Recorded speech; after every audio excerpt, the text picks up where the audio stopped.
Hello there! Woohoo! Hello! How are you? You all right? All right, mate. Good evening, ladies and gentlemen. Welcome to Club Star Wars. We have got a fun-packed episode for you tonight. We're finally bringing you our new focus, our new feature, should I say, fan focus. So we're going to be talking to a huge Star Wars fan like ourselves. I think he may even have us pipped at the post, actually, as a Star Wars fan. I think so, yeah. Judging by some of the stuff he showed us just before we came on air. Puts me to shame. Amazing. So Yeah. we're going to be talking to him very, very shortly indeed. And we're going to be, as usual, analysing some of the Star Wars news. Let's just... some latest news from the world of Star Wars. Well, what's your feelings on... I know you've been keeping up with this...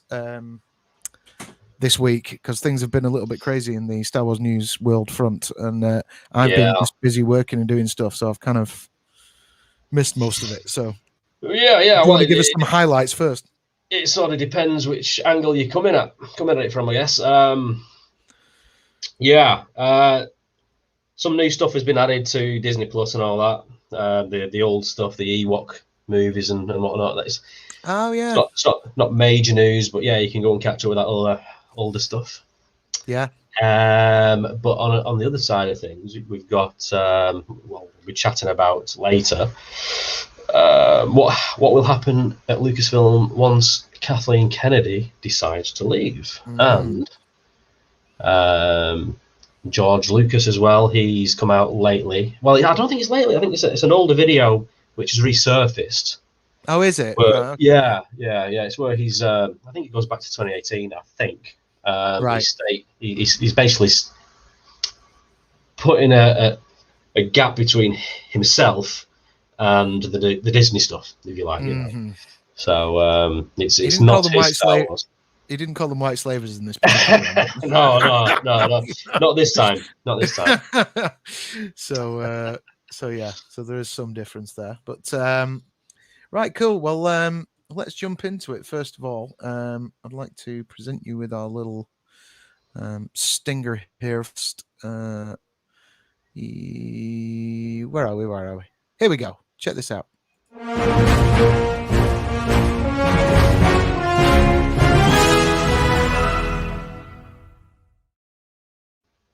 All right, ladies and gentlemen, please welcome Mr. Bret Calltharp. Hey guys, how are you? Hey, how are you doing? Patrick's Day from Seattle, Washington. Thank you very much. Thank you very much. Yes, yeah. So Seattle, Washington, that's where you are. What's St. Patrick's Day like over there? During normal times. I really don't know in normal times. This is a pretty vibrant city, so I think anytime, especially it's not actually raining today, which is unusual. So I think people are going to go out and enjoy the sunshine and have a pint or two. So unfortunately, I'm still working, except for this. So I got to wait till later. Seattle, Washington. When I think of Seattle, Washington, never been obviously, but I always think of grunge. Yeah, grunge music. Nirvana. You know. Yeah, it's funny with that. It's when you come here. I think the big tourist destinations are actually Jimi Hendrix's grave is here where I live outside of Seattle. Brandon and Bruce Lee, their graves are here. Right. And then, the grunge movement. Obviously, there's lots of things around there. Other than that, I think we basically have the house from Harry and the Hendersons, a lot of Twin Peaks, and that's about it. But the music scene here, I mean, I played grunge music, so it's pretty crazy to be here where a lot of that started. So yeah. Well, awesome. I remember we've kind of had a chat before about the fact that obviously you've done music and stuff. Was that where it started with the grunge thing? No, actually. So I grew up in Kansas City, so I had my first little band in high school. But then I was in Florida for almost 20 years. So that's part of the reason I moved to Florida is because when I moved, bands like Collective Soul, Matchbox 20, Seven Mary 3, Marilyn Manson were all coming out of Florida. And it was actually funny. The last gig my band played before I moved out of Kansas City was with Puddle of Mud before they were. Oh, yeah. It was kind of funny. Like, years later, my band in Florida was doing a photo shoot actually with a woman named Cece Kurzweg, whose husband John produced Creed. And I had asked, well, what's John up to now? Well, she's working with this band, Puddle of Mud. And I'm like, the lead singer kind of sound like Kurt Cobain? She's like, yeah. And I'm like, oh, my God. Like, good thing I moved to Florida, right? But I played music for a long time and wrote music, and it was a lot of fun. So I'm too old now. Those days are behind me. I know the feeling. It's funny because COVID kind of gave me. I mean, I've done music for a long time, and I don't quite as successfully as perhaps what you've done there, but to a varying sense of success here and there, but. Certainly the COVID situation, I was reaching a point where I've been doing it for such a long time, and I had to keep doing it because it became, my job as well. So I had to keep doing it to sort of pay the bills. And then the COVID thing happened, and it was almost like, I remember. Well, and you can get clever with it. Obviously my buddy, Mr. Dave Godfrey did his Terrapin train station. They did some really kind of fun things with videos and being under lockdown and selling things. And so I've been writing a lot of music. That's what I do now. That I'm not affected by. But I felt for you, man, because I know you're used to being out playing all the time. I could just see it in your text when you typed it. You were really missing it. So yeah, true. I that was it. It was a kind of welcome break, and then I was missing it after not. Your fingers start getting soft and itchy. So. Start losing balances. Yeah. but I almost felt like it was weird for me because I was like, so many people were. It just seemed to be like a massive creative outlet because they weren't out actually having to do it. So a lot of people were like shedding and, you know, recording and writing and stuff. And it was like, because obviously my daughter's like 4, so it was like there was no school. She was here all the time. Mhm. And when we weren't doing the kids stuff, it was like I was on the computer like trying to build websites to make money and stuff. So it was like I've not had that creative thing, but I'm hoping that's going to come soon because I've got some ideas floating around. So hopefully I'll get in touch with that. During the summer, though, you did put on a couple of good street parties. Yeah, that's true. I did do that. Yeah. That was outside your house there. That was good. That was really lovely. That because it was like there was no gigs going on, and then people were like, you know, is Paddy going to play for us? Are people like it started circling its way around the street, like. You know, people would coming out to the fence and saying, "Would you going to come out and play some guitar and stuff like that?" And so it ended up being me heaving all the speakers out into the garden on the hump in the garden there. Oh, I love it. The street. And because of the situation, obviously there was no gigs and we were struggling for money and stuff. It was lovely because the neighbors all took a collection and for us and sort of gave us a bucket to put some money in, and so It was really positive in that sense, and it kind of lifted spirits, brought the community together in a strange way. Yeah. Because we live a couple of streets away, and I could hear the music drifting over on the breeze. Oh, nice. Yeah. I said to my daughter, "Come on, let's go and check Paddy out. You know, let's go and check his music." I'm really Social surprised distance. that yes, of course. But I'm really surprised that you could hear me a few streets away because I don't like to play loud. No, we could hear you. The wind must have been blowing in the right direction that day. Much. So anyway, on with Star Wars. So Bret, I know you're like myself, you know, big on the Star Wars autograph collecting, but obviously I know it didn't start there. What was your sort of first thing? What was your introduction to Star Wars? What was the first movie you saw? How old were you? Like, well, I was born in '75, so I'm actually turning 46 next month. So looking good, man. Yeah, thank you. It's either clean living or genes. So thank God for genes. Yeah. So my dad took me. I think I was 2 to like a drive-in. Obviously, don't really remember that, but I do remember that basically. I always loved Star Wars. Like it was the first, you know, that first Christmas or birthday where you're kind of putting together your list. You know, my mom had an album, you know, I was the first kid. So I had like every moment written down on the album, every picture. Here's what they got for birthdays and Christmases. You know, my poor younger sister got like, she was born, here she is 12, you know. But for me, I had all that. And it was just like Star Wars. So, but, you know, some of the first memories I remember seeing Empire, and I thought that was incredible. In Kansas City, we had a theater called Glenwood that was one of the first, I think, 70 millimeter films, and I saw Return of the Jedi there, and that was unbelievable to my little kidness. But I think part of it too is just I grew up in Kansas, and I'm not from like farmland part of Kansas, but I did live in Iowa. I did live in Minnesota, so you know, a little blonde kid, I wanted to be Luke Skywalker. And you know I always dreamt of that. And it's funny, my friend's a big Star Wars fan, plays in a punk band called the Cherry Reds over in England. And his brother actually used to have a punk band called Egon Spengler. And they wrote a song called Everybody Wants to Be Han Solo because he gets to shag Princess Leia. So, you know, I didn't think about that as a time when I was a little kid. But no, so I've always loved it. And I think like a lot of fans, you know, it kind of ebbed there for a while because there were no movies, and I got some of the books and Splinter of the Mind's Eye and all that kind of stuff. But like, I kind of got out of it a little bit. You know, I was a musician, so down went the Star Wars posters, up went Guns N' Roses and Metallica and Anthrax, and so really what got me back into it was a couple of things. Number one, obviously the re-releases, that was huge, but also the internet. Actually, I discovered alt.binaries.autographs, which was like this old, like, I don't even know if it's like a Usenet or something group. And And like a bulletin board kind of. Yeah. And so like that's where I first started seeing people share successes about through the mail autographs. And back then you could write to Star Wars Insider and they would forward your mail. Yeah. And I collected autographs a little bit. That actually got started. Sorry, I'm kind of going all over the place, but that got started. I think I was in 4th grade and we had to write a letter to an author that we really admired. And I had just read iRobot. And so I wrote to Isaac Asimov. And he actually wrote me back. Wow. And I still have the autograph, and it says, "I'm glad that you like my books, and I hope you keep reading them." So that was really cool to me. So I got him through the mail, and then it was mostly just Royals players because it's Kansas City, baseball, football. But then I discovered the through the mail autograph collecting, and that's really where my fandom picked back up quite a bit. Plus, when the new movies were coming out.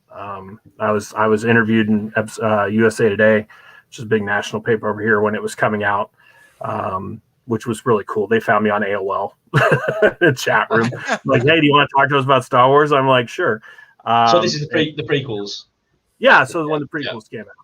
And so, that was really the start of it all. And I remember that time, and it was pretty fantastic. So in terms of the TTM stuff, because I know that's obviously a big thing to do with autograph collection, and it's funny because it's something that I've watched so many mates do, and kind of, I don't know if I was stung really early on with the TTM thing, because like I remember it was in the 90s.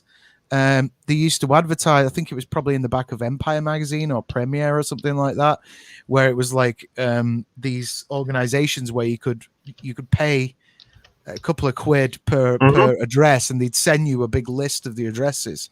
So like I remember ordering a handful of these, and the first one I got obviously was Mr. Ford's, because like yourself, Did you actually get them through the mail? Well, so no. Well, what happened was I posted a letter to his. I think it was the Wyoming address. Actually, it was the ranch, and I remember I sent a press still from Patriot Games to his address, and I never got anything back. I just got the preprints. Yeah. I started at the top, and probably that stung me. So I never really did it for a long time, and it's something I kind of want to do more of. But in fact, I kind of cast the first stone probably about a month and a half to 2 months ago, and I sent a press still over to John Borman, the director of Excalibur, at his offices. So fingers crossed, if that comes back, then I'm got the bug, man. Well, I'm getting ready to move, but I'd like to get back into it. I was lucky because I got in at a time where you could still I got Bill Hookins through the mail. I got Michael Sheard through the mail, a lot of folks who've passed on, but I unfortunately missed the window with like Cushing and Alec Guinness and some of those. I did it for a while and I stopped, and then I was actually I probably stopped for a good 3 years. And so I was living in Florida at the time. And really what picked it back up after, because, I had the bump with the new movies. And I remember I had my dad and I had tickets to the first 4 or 5 showings of episode 1. And we made it through like 2.5. And he's like, "Do you want to go?" I'm like, "Yeah, let's go." It's like, wah, wah. But I remember the best thing I remember about that day is I had actually, again, I was a geek. I had a thing that you could put on the Nintendo 64 where you could download games and play them. And somehow Pod Racer had leaked. So we're literally in line with power and a TV and this device playing the Pod Racer game before the movie. And people were coming over and like literally giving us money if they could play. Really? Which was kind of fun. But yeah, so then it kind of ebbed. And then actually it was Star Wars weekends at Disney World. I got back into it. I had kind of started a little bit of through the mail. I was on a website. What was it called? The Bothan Spy. That was the first one I was on.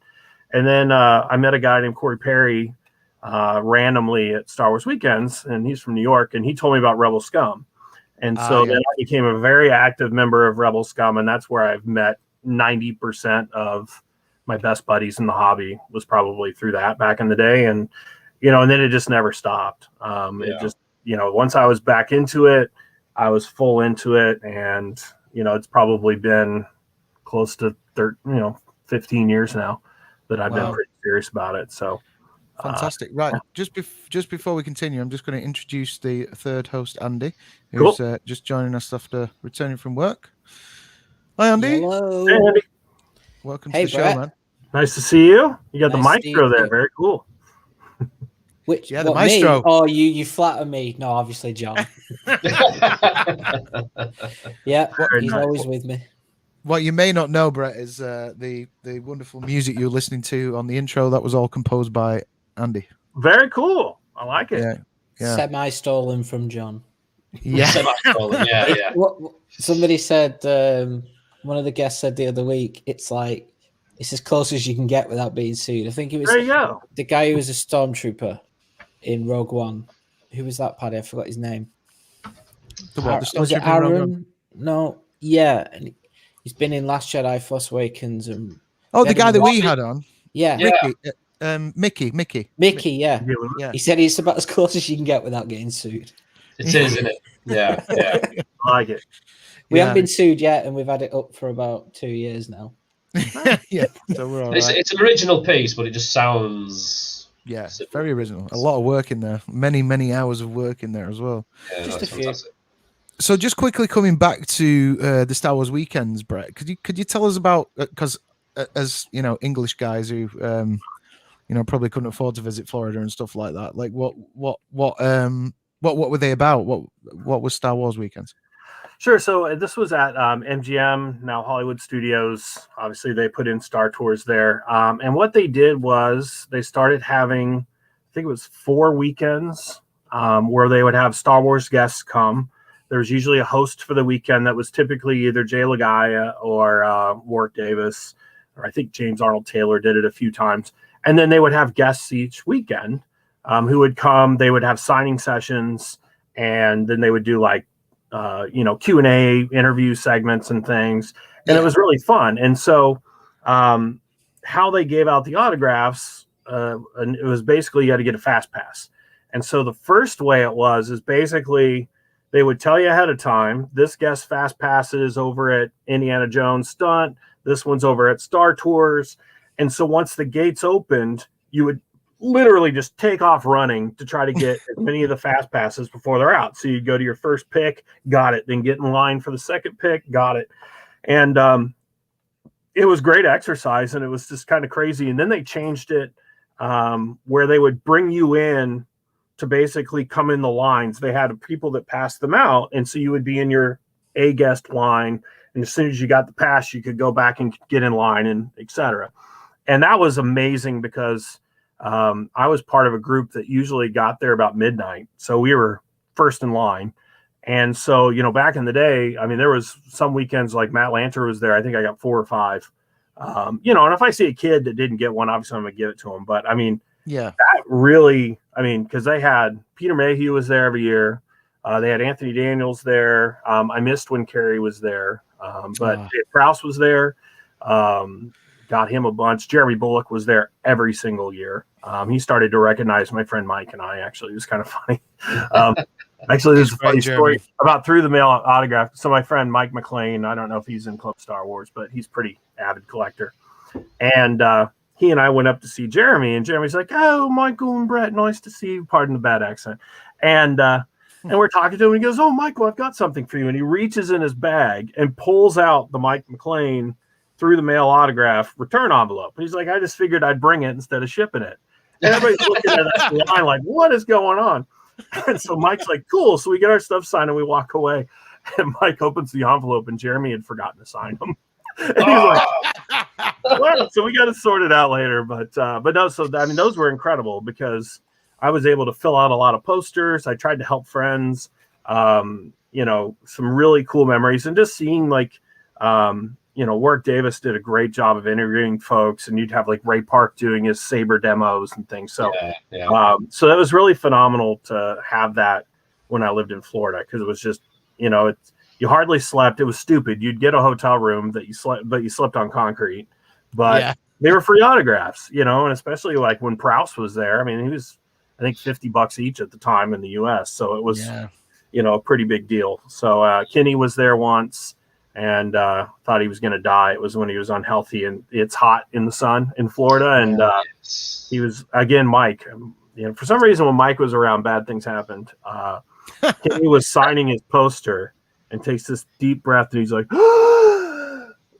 and Mike and I are going, oh my God, is he going to die right here? Like, last Kenny Baker autograph. And then he was okay. And then the other notable was Peter Mayhew was there. And I think Mike and I were close to the last guest, and he had a cup of water, and I accidentally knocked the cup of water into Peter's lap.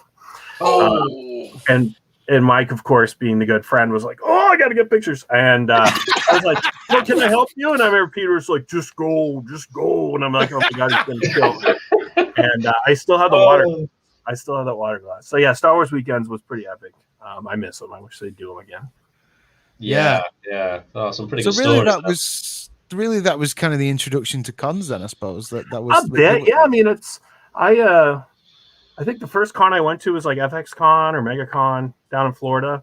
I was actually going to go to Celebration, the first one, because they were, again, the media was looking for, a Star Wars fan, and they were talking, my local station in Tampa was talking about basically going to cover Celebration and like covering my experience at it, which then that disappeared. So then the free trip became something I'd have to pay for it. I wasn't making a ton of money at the time, so I missed it. But Celebration, I think 5 was the first one I actually got to go to. But yeah, as far as conventions, that was, I started hitting all the ones in Florida. And then because of the fact that I met all these people around the world, I started having friends who would help me at Showmasters or help me at TillerCon or, different things. And so I've kind of built this network where I would help my friends out. They would help me out. I think my posters have spent way more time in the UK than they have in America. But yeah, no, I mean, that's really what fueled it is those Star Wars weekends and getting to meet people. That was cool. My first ever con actually was Dragon Con. And I remember because they had Dave Prowse, Jeremy Bullock was there, Richard Parmentier was there, Paul Blake was there. And that was really cool. That was my first time meeting Star Wars people. So that was really fun. Yeah, it's funny because like in terms of like the hobby and autograph collecting, I know there's certainly in the minds of people who don't do it, there's kind of those negative connotations of these people who pester celebrities and all they want to do is like just get a raft of things signed so that then they can stick it on eBay and stuff like that. Mm-hmm. But aside from that, what they don't understand is that like it is a community and that people help each other out and you get you become friends with people through it. I mean, and not just that as a wider bracket. That's because I'm not an autograph collector, and I never knew there was this sort of community around it. So I'm learning something via you two talking about it. It's something special, It is. It's great, and like I say, even as a wider pretty thing, crazy. I think Star Wars is like a family as well. I've always said that. So I've got buddies and like that I've made not just through the autograph collecting, but through Star Wars that you wouldn't know them otherwise.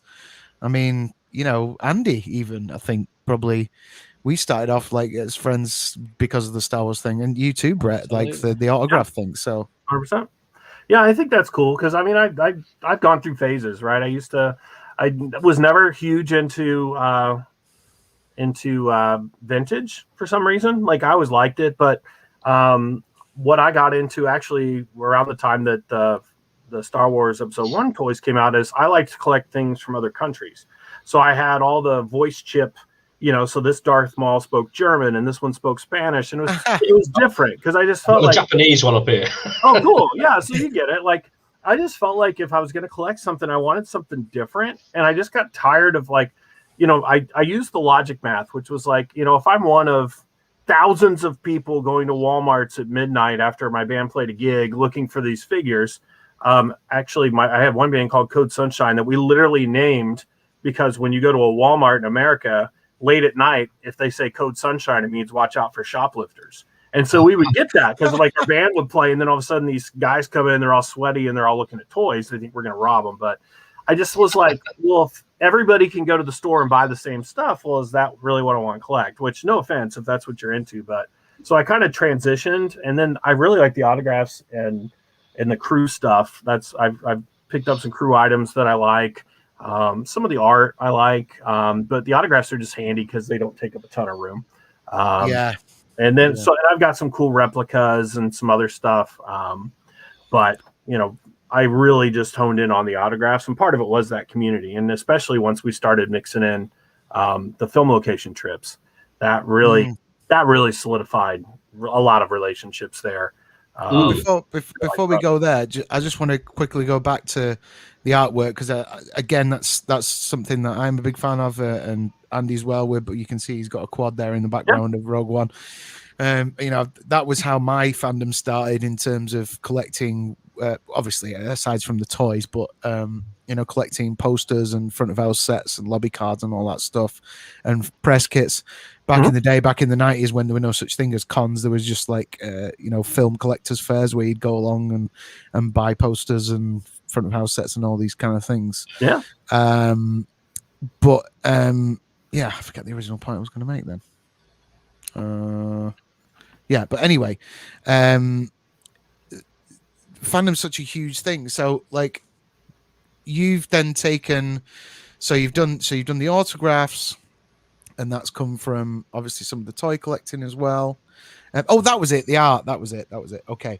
So the art, I know yourself that you collect the posters as well, but you're also a fan of our mutual friend Fraser Diamond's artwork. And you've been buying his. So. Oh yeah, I love Fraser's stuff. And Fraser's a guy I got to know online, and then when he came out to LA right before the COVID hit for that convention out in Los Angeles, I got to actually hang with him a little bit, grab a beer. And he's just such a stellar guy, but I really like his art. I think he has a really cool way that he draws. I really like his style, and he's such a nice guy. So I try to support. I mean, I think I've got every piece that he's put out so far. So I like to collect art like that. Like I have a couple Celebration lithographs, and I have like a Dave Dorman, and I've got a John Alvin, and a few like that kind of stuff. But mostly, like I much prefer to collect sketches. So, when some of these concept designers are offering up sketches, like Paul Dunn with Elite Autographs had Martin Rizard. So I got a bunch of sketches done from him and some of the other guys that worked on these newer movies. But then I've got some older, I've got a couple of Alex Tuvolaris, I think that's how you say it, concept designer on Star Wars. I've got a few of his sketches. I just actually picked up this. This is a canvas that Paul Houston drew a little ATST and signed. So it's just a little more unique, and I really like that. And plus, I also collect a lot of Disney stuff, so I've got Disney sketches. But I just like if something catches my eye, like Nathan Hamill did that really cool print of his dad morphed with Darth Vader. Oh, yes. And anything with the large igloo, I'm a total sap for because of my Tunisian experience. So I picked that up. So it's like I don't have like a ton of artwork, but I've got a few pieces here and there. And then, of course, the posters, which are signed projects. Cool. So going back to, before we move on to the locations and stuff, can we just talk a little bit about the autographs again? So, well, you've prepared a few things. Well, before you showed us like about God knows how many Artoya folders full of autographs. First of all, how many autographs have you got in total? Do you know? Total 8x10s. I'm around 4,000. 11 by like multi projects, probably. And this is for all fandoms, but I think I've got about 60 or 70 multis going that are like film poster kind of things. Yeah. And then my poor friend Stu Harper in England is curator of my Across the Pond collection. So he's been a guy. I've had a few, like Mark Cox was kind of my original go-to, and Dave Oldbury helped me out over the years, and Mark Cookson, and a lot of guys that, Mancini, if you've been in the Showmasters cons, you've seen these guys, and Dave Godfrey and all the Daves, Roundtree. And so that's been really nice. And so what Stu does is basically, if there's something that is never going to get signed in the US, it's obviously a UK guest. I'll send it to him, and then he just kind of manages shipping stuff out for me and things. So nice. I try to give him freebies every once in a while, and like I always try to send him a little extra money for beer or something because it's a pain in the butt. But occasionally I do get to repay it. So I've actually helped him with, he had a Goonies poster. I helped him get a bunch of autographs on, and then a bunch of friends helped them get the Goonies cast signed. So I try to reciprocate when I can. Yeah, that's one I really want to do at some point. I want to do that original Drew Struzan one sheet with all of them on it. Yeah, that's a fun one to work on. If Martha Plimpton would just sign, I think everybody'd be happy. But it's been fun to work on. Yeah, didn't they kind of all agree to do one recently? Did she duck out of it? There's been a whole rash of signings. It really started with Jeff Cohen. Was willing to do a paid signing, which is very unusual for him. Usually you have to find a grapher in LA and just be like, throw money to go bug him. And then they found the gentleman who was the stunt sloth. That's right. Randall Widener, I think is his name. And so he did a lot of the scenes that we know Sloth from. He did a rack signing, right? Yeah. So he did the rack signings. And then my buddy Brian over at East Coast Collectors has been doing a lot of signings with the cast. He just had Carrie sign. And then CPA autographs have had a few. So, it's funny. You kind of see them do the rounds. And they're all fairly easy to add. I think Carrie Green and Cohen are the two toughest, other than Martha Plimpton and Josh Gad, but not Josh Gad. Josh Brolin. Josh Brolin, Slight difference. What a difference, yeah. One's Olaf and Olaf and Thanos, slight difference. I am inevitable. It's one of the few. That's good. I like that. That's one of the few full size posters. Pretty much, I keep full size posters to the original trilogy, the prequel trilogy. I've got a real nice solo poster, and then I've got a mini poster for Rogue One. That I've been adding a bunch of signatures through Skywalker signings mostly and some other ones. But for full-sized, I mostly collect posters that are about 12 by 18 or 11 by 17. Yeah, like the Prince. I've got like Boondock Saints, Mallrats. I've got folded posters for each of the 3 Indiana Jones movies. And yes, there's 3 Indiana Jones movies, not 4. So I've got those. I know. And then Big Trouble in Little China. Come on, Brett. The opening 20 minutes were worth that 19 years wait. It was just the rest of it wasn't that good. Yeah. Sadly, it was before I lived in Seattle, so you couldn't even like toke while you're watching the movie. But I'm not. No, it was an interesting ride. Let's put that. Sure. Right. So come on. Let's. So some of your favorite autographs in terms of the Star Wars. The cool ones. Okay, let's pull some of those up. Yeah, I'll pull up. I've got an OPIX folder. That's easiest because most of mine. I love the OPIX stuff. I'm sad to say most of mine are just kind of everywhere. Let me try to do this here. I've never used this platform, but let's give it a shot here. Okay. So let me go in here. You can see it, I hope. I can see. Yeah, we've got your folder. I'm going to let you select something first, and then I'm going to bring you up full screen. Here we go. Is that good? So I think we're kicking off with Jezza B. Yeah, so Jeremy's a guy that I was lucky again with Star Wars weekends to get to meet a lot. Such a nice guy. Really, his loss. Wow, hang on. Hard. That's a big quote on there. Go back. Yeah, they were to a fellow bounty hunter. Nice. That one. So this is just my OPIX bounty hunter folder. I just sent this over for Jane Busby, but I think I missed her. But so Jeremy is probably who I have the most, if I had to guess. And so, what I've done is with OPIX, and because I volunteered for official picks. I was going to say about that. Do the celebrations. So I was on the send-in drop-off team to help get some stuff signed. Here's some Cantina ones. John Byrne, I love that one. I just added Doug Beswick to that. You know what? I was so gutted I missed that. I've got a Cantina piece that needed Doug, but it hung around for too long. Yeah, this one took forever to finish. It literally just got finished thanks to Showmasters. They added Sadie on there, but this one I've been working on forever. It just seems like. What's the feeling you get when you finish something like this? It's wonderful. It really is. It makes winning the lottery. It makes me feel fabulous because it's like something like this. Again, this was like multiple years, and you're just waiting for that signer and waiting for that signer, and it's and it takes forever. And so finally, when they sign, it's just a good feeling. So here's some Prowse. You never have enough Prowse. So yeah, I've got a few of those. So yeah, so I just, I really liked the O-Picks. I got into those early. So I've got quite a few. I mean, nowadays the pricing, and I've sold pieces that were official picks and made more than I probably should on them, but I didn't get in early enough on the O-Picks. I've got a few, but I kind of got in towards the end. Oh, go back one. Some of these that one shots with I've Pam not even NTA is seen beautiful. before. Just go back a little bit.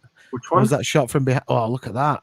I've never seen that before. I actually sold that one, so I have to delete it. I forgot. Don't delete it. Keep that.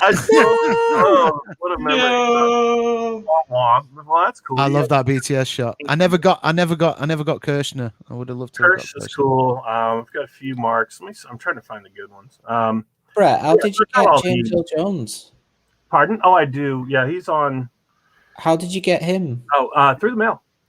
Back in the day, nice. And actually for my posters, he was kind enough to. Here's some Kenny's. He was kind enough. I worked with his assistant, and I was able to send all 3 of my original trilogy posters, and he hit all of them right in the middle of between Vader's eyes with the voice of Lord Vader. Nice. Pretty neat. Pablo Baker. A lot of these shots I've never even seen before, and I've seen a lot. Oh, really? Yeah, this is amazing. I thought I'd seen every photograph of Darth Vader. Peter Sumner, who has unfortunately passed away. Well, the great thing about that, well, probably what people, maybe some people watching this don't know about is with the O-Picks thing was that official picks became like the official licensors of Star Wars images from how long was the period? Was it like? It was quite a long time. I mean, it was the 90s until late 2000s, or I think, yeah. I mean, that's obviously I discovered O-Picks because of Rebel Scum and from being in those groups. And here's a few others. It's my Jawa shot. I like that one. Oh, nice. And because Phil and Finn were involved in it, so I found out what I liked the O-Picks was actually through the mail, because when I volunteered, that one I just replaced. I added Ted Grossman to that. We just saw that if you were paying attention. But yeah, so I added, I got a lot of the O-Picks, and then when you volunteered at Celebration, for at least Celebration 5, 6, our team, we got to literally pick out a set of the blank lithographs. So I used those for through the mail. So actually, I've got another folder here with like Celebration signed images. And so because of that, I was able to, these were through the mail with John Coppinger, General Grievous. I think that was the Star Wars weekend. Lightning Bear. We don't talk about Lightning Bear. We don't talk about Lightning Bear. No, we should do. We should do, because me and you know what Lightning Bear is, but Andy and Matt and everyone else there doesn't know. I don't know where the fault lies, because Official Picks is usually very, very good about vetting people and whatever. But for some reason, Lightning Bear was a guest at Celebration 4, and it turned out that he had never actually worked on the film. So I'm glad I didn't have any big cast pieces or anything. Yeah, he was a big guy, wasn't he? Was he a Native American guy? Yeah, I never met him. And he had some weird, like, I'm not gonna get into the criminal stuff, but he had some like weird stuff that went down with him. Right. Which really strange. This was an interesting one. This was I'd sent this to Barry Robertson, and I literally received this one and another piece back after he passed away.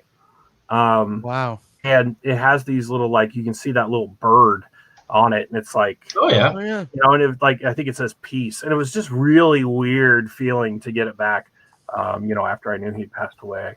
So I've got a bunch of the Celebration lithos. I've been trying to put some of the C2s, but then everything else I literally just have a book 1, book 2, book 3, that kind of thing. So here's some of the older ones. This was my first through the mail. He misspelled my name, and it was on a magazine page, but I didn't care because it was Mark. That's lovely. I've not seen that shot before either. Probably the most classic sheared quote you can get. That's awesome. It's Vader. I hope it's not a family show. No, it's not a family show. You're all right. No. From the holiday special, you got to have holiday. Wow. Special. And I have a lot of behind the scenes people, and that's been one of the fun things about some of the groups I've been in is, we really kind of feel like we're kind of archiving, the history of the films. And totally. Star Wars, I remember I heard a quote from one person who worked on models on the original films, and he was one of the main people on the Millennium Falcon. And I won't say who he is, but he's bald and not Lauren Peterson. So Steve was talking about, he was charging, I think, $50 at Celebration, and he'd said a quote, something like, well, if so-and-so, who was literally a background extra. We've lost your sound there, Brett. Oh, so then he was like, can you hear me now? Yeah. So Steve was like, well, if so-and-so, who was a background extra, can charge $35, I built the Millennium Falcon, so I can charge $50, right? And this is David Sasala, really kind of a fun piece. So I really like to collect a lot of the behind-the-scenes folks, in addition to some of the other ones. So, Matt, Andy, can you hear what Brett's saying? Yes. Give me a nod. Clear. Yeah. All right. Okay. My sound's gone off. Just bear with me. Always having trouble with the sound. So, Brett. Yes. If there's somebody who's wanting to start out in collecting autographs, what would you suggest to them? How do you get started? Can you still get autographs in the mail, for instance? You can, actually. So there's a couple Facebook groups that are dedicated to that. I have Star Tiger. It's only like $5 a month. I've literally paid for it every year because it's really not that expensive. Actually, I think it's even less than $5 a month. I think it's like $30 a year. And I haven't sent a request out in like 2 or 3 years, but I just keep paying for it because it's a great database and resource.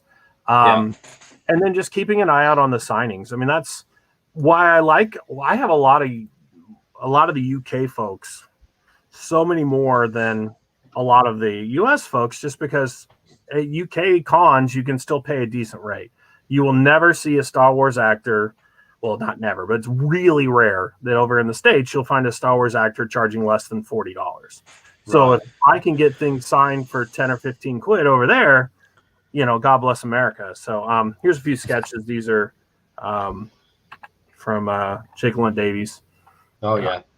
Some sketches he did for me, which were kind of fun. So I mean, these are unique to you, aren't they? Yeah. So, I mean, he offered a certain amount of sketches, but like that's a hand-drawn thing for me, which I just think is really cool. Yeah. So, I mean, so that's some of the autograph stuff, but, it's, I think for new collectors, it's just really being smart who you buy from. I think Showmasters, is still a great place. Celebrity Autographs UK is another great source that have reasonably priced autographs. And then it's just deciding what you want to do. The biggest struggle I had was, am I going to do a poster? Because it's like, I can just collect people on 8x10s, no problem. And you might have a multi, but a poster is a big commitment. And then you have to decide, do I want to just do main cast or listed cast and crew or everyone? And I went the everyone route on my 3 OT posters.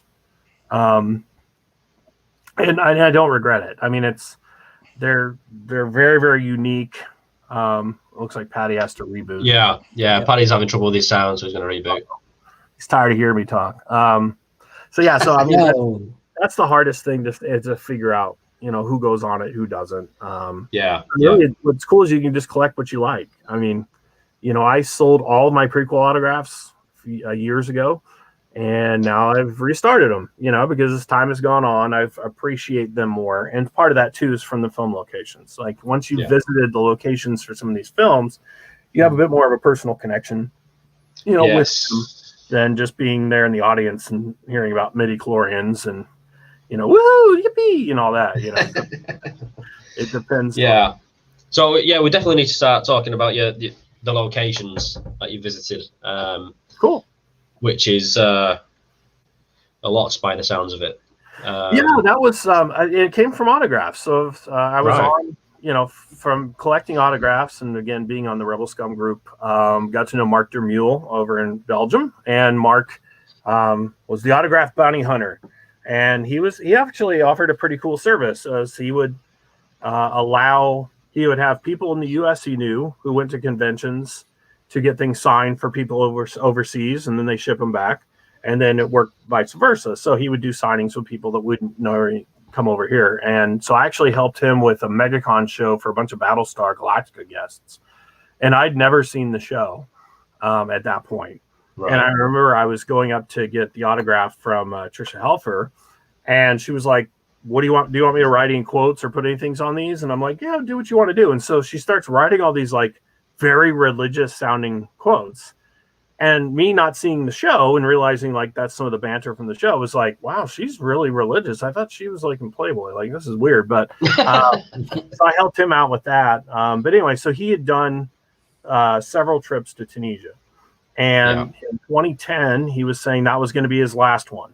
And so my view was, if I'm going to go, I want to go with somebody I know who knows all the tour guides, knows all the locations, has the drivers, has the hotels, all that sort of. And you know, in 2010, it was actually before the Arab Spring, so it was a pretty safe time to go.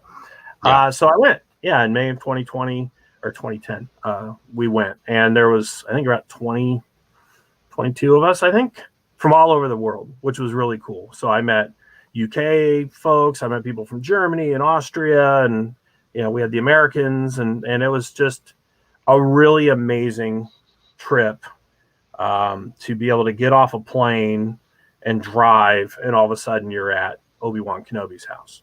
Wow. Or you're at Tashi Station, you know, or the cantina. I have a picture of me drinking and taking a shot of Malibu at the actual cantina.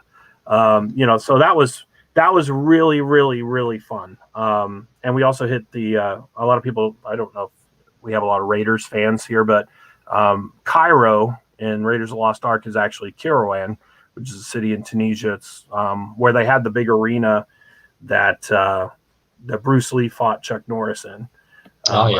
Taken, I think, was filmed there too. But it's one of the holiest cities, but they filmed all the street scenes there, and it was crazy because like the plates, you know, the people that sold the plates that you saw that, you know, when Marion's running around, they're still there. It's just, you know, the same plate. Right. I wish I bought one. You know, so we like to try to recreate shots. So that's something that trip started for me. Not just Star Wars, but all of that. So I actually have an Instagram now called I'm in the Movies, where I've got a lot of my film location comparisons. So what I do is I have a ton of screenshots and I try to line up the shot and then show the comparison because it's interesting. It's true. I mean, being in the places where these movies are shot, there's something special about that. You get a sort of a different sort of connection to that film. The actors are there, and your imagination run wild. I mean, I used to live in New Zealand and a big Lord of the Rings fan as well. Yeah.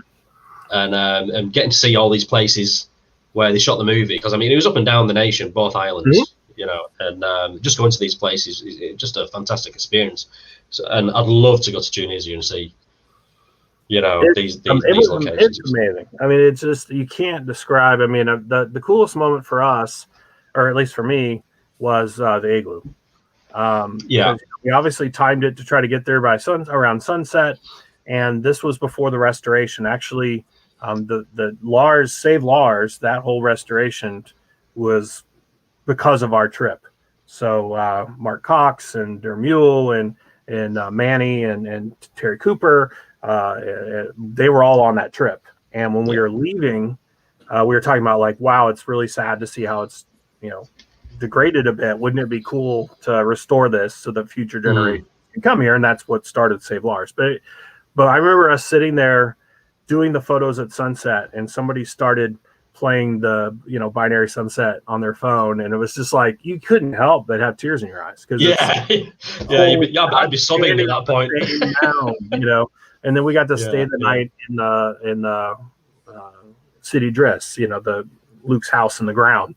And we got to sleep in the Skywalker pit in sleeping bags, you know. And one of my buddies slept in the kitchen and like opens his eyes and there's the ceiling, which again had been repainted by a fan, but it's still, you know, the ceiling. So I mean, it was an unbelievable experience. And so what condition are these places like now? I mean, so when I went 10 years ago, they were in pretty decent shape. You know, the igloo was deteriorating, obviously. Mos Espa, there's been a lot of talk about that set. That there was, I think, some sand dunes that were encroaching. When we went, it was mint. It looked awesome. I mean, there's still operators there, and you know, I have a picture. I brought back sand from inside Watto's shop. You know, So a lot of it was in pretty decent shape. We got lucky. There's a set that the Harada set, I think is what they call it, is where Obi-Wan at night talks to Shmi. And that's when we see kind of a different view of the outside, because there's the slave quarters doors, which we went to, and that's just, a wall of doors. But then they use that for like a different part of where she lived. And so when they filmed the scene with Jake or with Anakin working on his speeder with the kids, that little garage was literally built, I don't know, 300 yards from the Mos Espa set. They literally just built this little set in the desert, and it had been swallowed by the desert. But when we were there, we got lucky, and the desert sands had moved, so we could actually see the set, which was obviously dilapidated and terrible. But I actually have a piece of wood from that I got Darth Maul, Ray Park designed. So, but it's surprising. Most of them are in pretty good shape. Awesome. So that's got to be your favorite experience of visiting the sets. Probably, yeah. I think. I mean, the first time you look down into the pit is amazing. I think Skywalker Canyon, that was incredible. To be in the canyon where like that rock is where R2-D2 got zapped, and we went all the way up to the Mos Eisley overlook, right? And then years later went to California and saw the view, which is Death Valley. So I've been on both sides of that. But yeah, I think that would be tops. I mean, the only thing I can think of that might compare is the glacier from the Hoth battle in Finse, Norway. That was unbelievable to see that. And you guys all went with like crew jackets and everything, right? Yeah, so we had repro crew jackets created. Actually, Aggie Rogers, who worked on the films, helped us work on those. We sourced some patches. So I mean, we kind of went all out and nerded out and it was just incredible. It was unbelievable to see that. So yeah, awesome. So, I got some pictures of you. I can share pictures later. Yeah. Let's see some pictures. Let's see the Finse picture, because you went with Dave to Finse, didn't you, Dave? Roundtree. The other Dave as well, autograph collector. Oh, Dave, Florida. Mutual friend of mine. Wears glasses. Baton. Sorry, Dave Baton. Dave Baton. That's right. Yeah. Yes. Dave, we actually roomed together in Finse. Oh, cool. Him and Peter from the Netherlands. So here's So here's a couple. Peter's a big old Pix guy. Yeah. And so this is me here. Okay, here we go. That's the sunset shot right there. Canyon. This is the canyon from Star Wars. It was also used for Raiders. Yeah. Hello. Star Wars. This is Death Valley. So we've got the shot with going into town there. Oh yes. Which was a lot of fun. Let's see here. Is that Doc's house as well, though? Yeah. So this is the Rock. Fun fact: everybody made fun of me because I threw on these pants just to cover up. It was a Halloween costume, and then they were half falling off me. So, so this is the Resistance base from Episode 7. So we got to go to that Royal Air Force. So this was in England. This is in England, isn't it? Yeah, that's in English. That's in England there. Here's me chilling at the cantina. Nice. Yeah, it was, and then we did the. I have to say the redwoods were really cool too. Stuff like this, and actually, this is probably my favorite film location picture ever. Baby, pretending to be Kevin Smith, but oh no, she did the whole Kevin Smith jacket and everything. Yeah. So this is one that I composited. There's the better shot of the igloo. So this is the condition it was in when we got there in 2010. Right. And I have the old school picture there because they literally did rebuild it in the same spot that they used for A New Hope. So how did that come about? Obviously you guys went and it was let's, wouldn't it be great if they restore it? And then what was the whole story behind that? Yeah, so then basically after that, I have to say, Mark and Terry and Manny really kind of took the lead. This is a fun one from Raiders. They kind of took the lead. And so we just kind of started thinking about the logistics of it. And, being in America, it was the most expensive for me to travel. And it was hard for me to get off work. So I unfortunately didn't have a lot to do really with anything other than I think I registered the domain name. But got to play with your toys when you're on location. But it was just became like in a website, and we started raising money. And I have to say, like, Mark Cox really had a good structural foundation on what we could do. Took the pops out. So yeah, so we just we started that, and then there was an overwhelming response to it, and they flew there and did it. And so it was I know it's special to those guys. I was sorry to miss it, but obviously donated, and they were out there doing the work. Here's a little Last Starfighter. If anybody's in the Last Starfighter, that's place. Yeah, so I mean this is probably one of the most iconic you can do. This is in Death Valley. Oh, Jabba's Palace, yeah. I didn't have the map painting, but it was fun. Some of them were tough to find. We actually almost got arrested. Sorry, go ahead. Stan the Man. Yeah, that was Stan. I got to help with the signing for official picks. This is a little bit from when I volunteered. That's Carrie. That's in Celebration 4 after we did a signing with her. And then this was Celebration Anaheim. We actually went back to her hotel room to do a signing. Me and Chris Wyman from OPIX and Mark Cox was there. And it was funny because when we started, she had me look up quotes that she had said on stage that day so I could read back all the crazy stuff she said. And she was laughing. And I remember I talked to her about, we were all talking to her about the new movies, and she was like, talking about Harrison. She's like, he's an interesting guy. He's not exactly like warm. So it's like, when you see him, it's like, do I go hug him? Like, what do I do? So she was kind of, we all got on. And then I was lucky enough when I lived in Vancouver, official picks, I got to be the Fisher helper and work with her. Superb. She was amazing. I remember the funniest autograph I saw her sign, other than the dirty stuff, there was a guy named Marco. And it was to Marco, and I chuckled. She looked up at me over her sunglasses and went, mm-hmm. And she wrote, to Marco, ... Polo from Carrie Fisher, Mrs. Hahn, ... Solo. And I was just, that was her wit. She just came up with this kind of stuff. She was great. Did I tell you about one of a kind? Did I tell you about the dirty one she did for me? Pardon? Did I tell you about the dirty one she did for me? Carrie? No. Okay, so this was I've told this story a few times, I think, on this podcast, but this was back in I think 2014 LFCC, the last LFCC at Earl's Court. So the first time I met Carrie, and I picked out I bought a nice 11 by 14 of her in the gold bikini and everything, and I'm in the queue to meet her, and like she's sort of chatting to her manager, kind of like, there's so many big burly hairy men here this weekend, like, as she kind of sort of looks at me type thing, and I'm like, oh shit.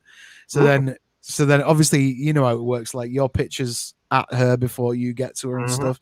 So, and she's just like, and she, without kind of looking up, she goes, so who's it to, like, and I'm like, Carrie is to Paddy, and I'm like, I've got to make I've got to get a reaction here or whatever. Oh, yeah. And exactly like you said, I was like, Carrie is to Paddy. I said, but I just want you to write something really dirty. And she looked. So yeah. She looked up and she gave me this twinkle in the twinkle in the eye, and she said, okay. And she proceeded to write, love to Paddy, my one true love and sex partner, Carrie Fisher. She was awesome. She was great. I still miss her. I got lucky to spend some time with her. I mean, not nearly as much as a lot of folks, but she made an impact for sure. So more than me. Yeah. Well, I mean, that was part of the fun of doing those signings, right? I remember we had Mark Hamill back, and we were talking about the big scenes, and he was like, I was really sad that they cut those, because I thought they did such a good job of establishing Luke's motivation, why he wanted to get away so bad and everything else. And then it turned into this like political discussion, talking about people in the military and what they might want to do. And so it's like, those are fun interactions to have, right? Or, the time that somebody handed Peter Mayhew a minifig backstage to sign, and he was like, what the blank am I supposed to do with this? It's like, have you seen his hands? So there were some cool memories like that were able to happen like that. And what was your favorite one? Very, very. What was your favorite one? The best is when I got to meet George Lucas. That was the best. Shit. Mark Hamill was amazing and Carrie was amazing, but just for sheer story, it was when he did the interview with Jon Stewart. So I think I was Orlando. Yeah. And so because I was working with Official Picks, I got in early before the show hall opened. And all of a sudden, I think it was my friend Rob come over and said, "Oh my God, like they're touring George Lucas around the show floor." And so I'm like, "Well, we got to go look." So we go over and, you just see this path. It was like the Pope walking through, right? Yeah. Go around him and he's like, oh yeah. And he keeps walking and he's looking at all the stuff. And like, I saw like one guy try to get close for an autograph and I think they like beat him back with batons, it's like, no. and I was like, oh God, like that would be really cool. And so then I spotted out of the corner of my eye his girlfriend. And so I was like, if I stick with her, chances are she's going to loop back with him. You're going to get in. And so I watch. So all these people go this way, and I see her go this way out of a door. So I'm like, I'm going to go over there and just hang out. So I go over, out the door, and I'm keeping Melody in my eye line. And then, like, I literally just turned around, and all of a sudden there was George. And I'm sure it was just like robot, George Lucas, and he's probably like, oh God, And so I like, nice to meet you, and hope you enjoying the show. Oh yeah. And I was like, I didn't know what else to say. So I was like, actually, I just got back from Tunisia for the film locations. I was like, I thought I was hot there because it was Orlando. And he's like, yeah. And then like walked off. And that was it. Right. And so I was just like, oh my God, did that happen? Did I dream this and whatever? And hours later, Corey Perry, the same guy that kind of got me into autographs, comes running up to me. He's like, dude, guess what? I'm like, what? And he was like, I was just taking a bunch of pictures with Lucas, or when George was walking around, and then he zooms in, and it's like, and I'm like literally about to shake George's hand, and like he's just like, but I was like, I'll take it. So that was probably the coolest, just to get. So you got a picture of the moment. I got a picture, yeah. Awesome stuff. It looks like he stoned me. He did actually shake my hand, but yeah. Other than that, I think the signing with Carrie that night. She was watching like true crime shows, and she just talked to her mom, and she was just telling all these great stories, from she rear-ended a woman's car and became good friends with her, to what it was like to film, with everybody again. And like, she was just, she loved telling stories. And so it was pretty cool to be in there. How did she seem about like the filming the new movies? Was she like super? She was excited.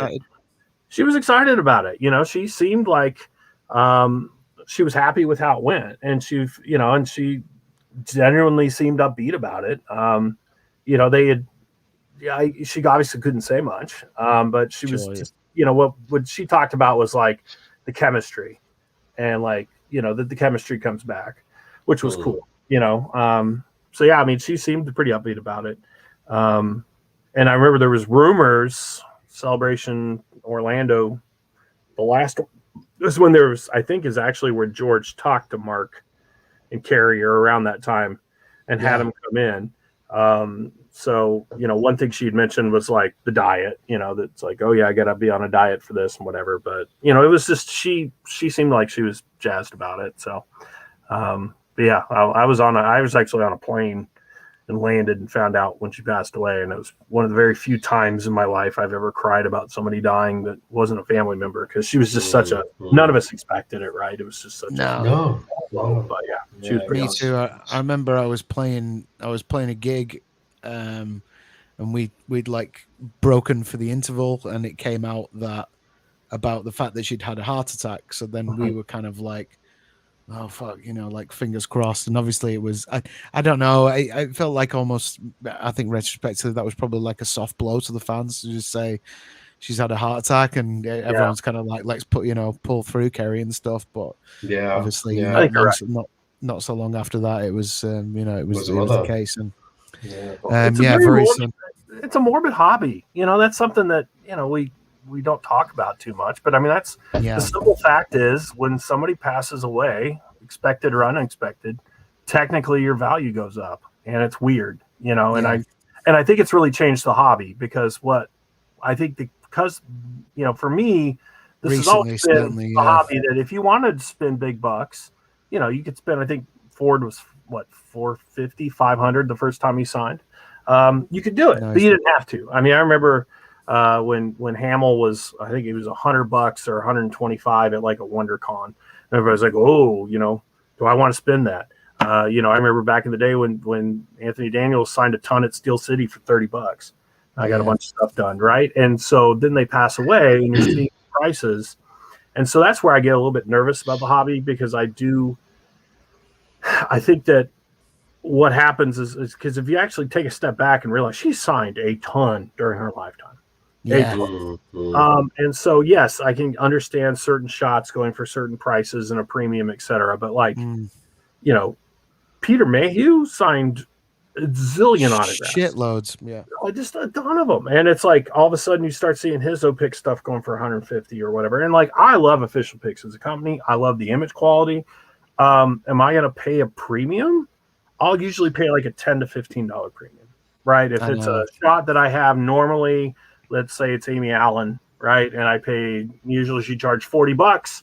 Would I pay 55 or 60 for an O-pick shot of her? Yeah, probably, if it's shielded. It just depends. Yeah. But I mean, you have people trying to sell. I mean, I've sold blank images. I typically price them at $15 to $20, depending on who they are.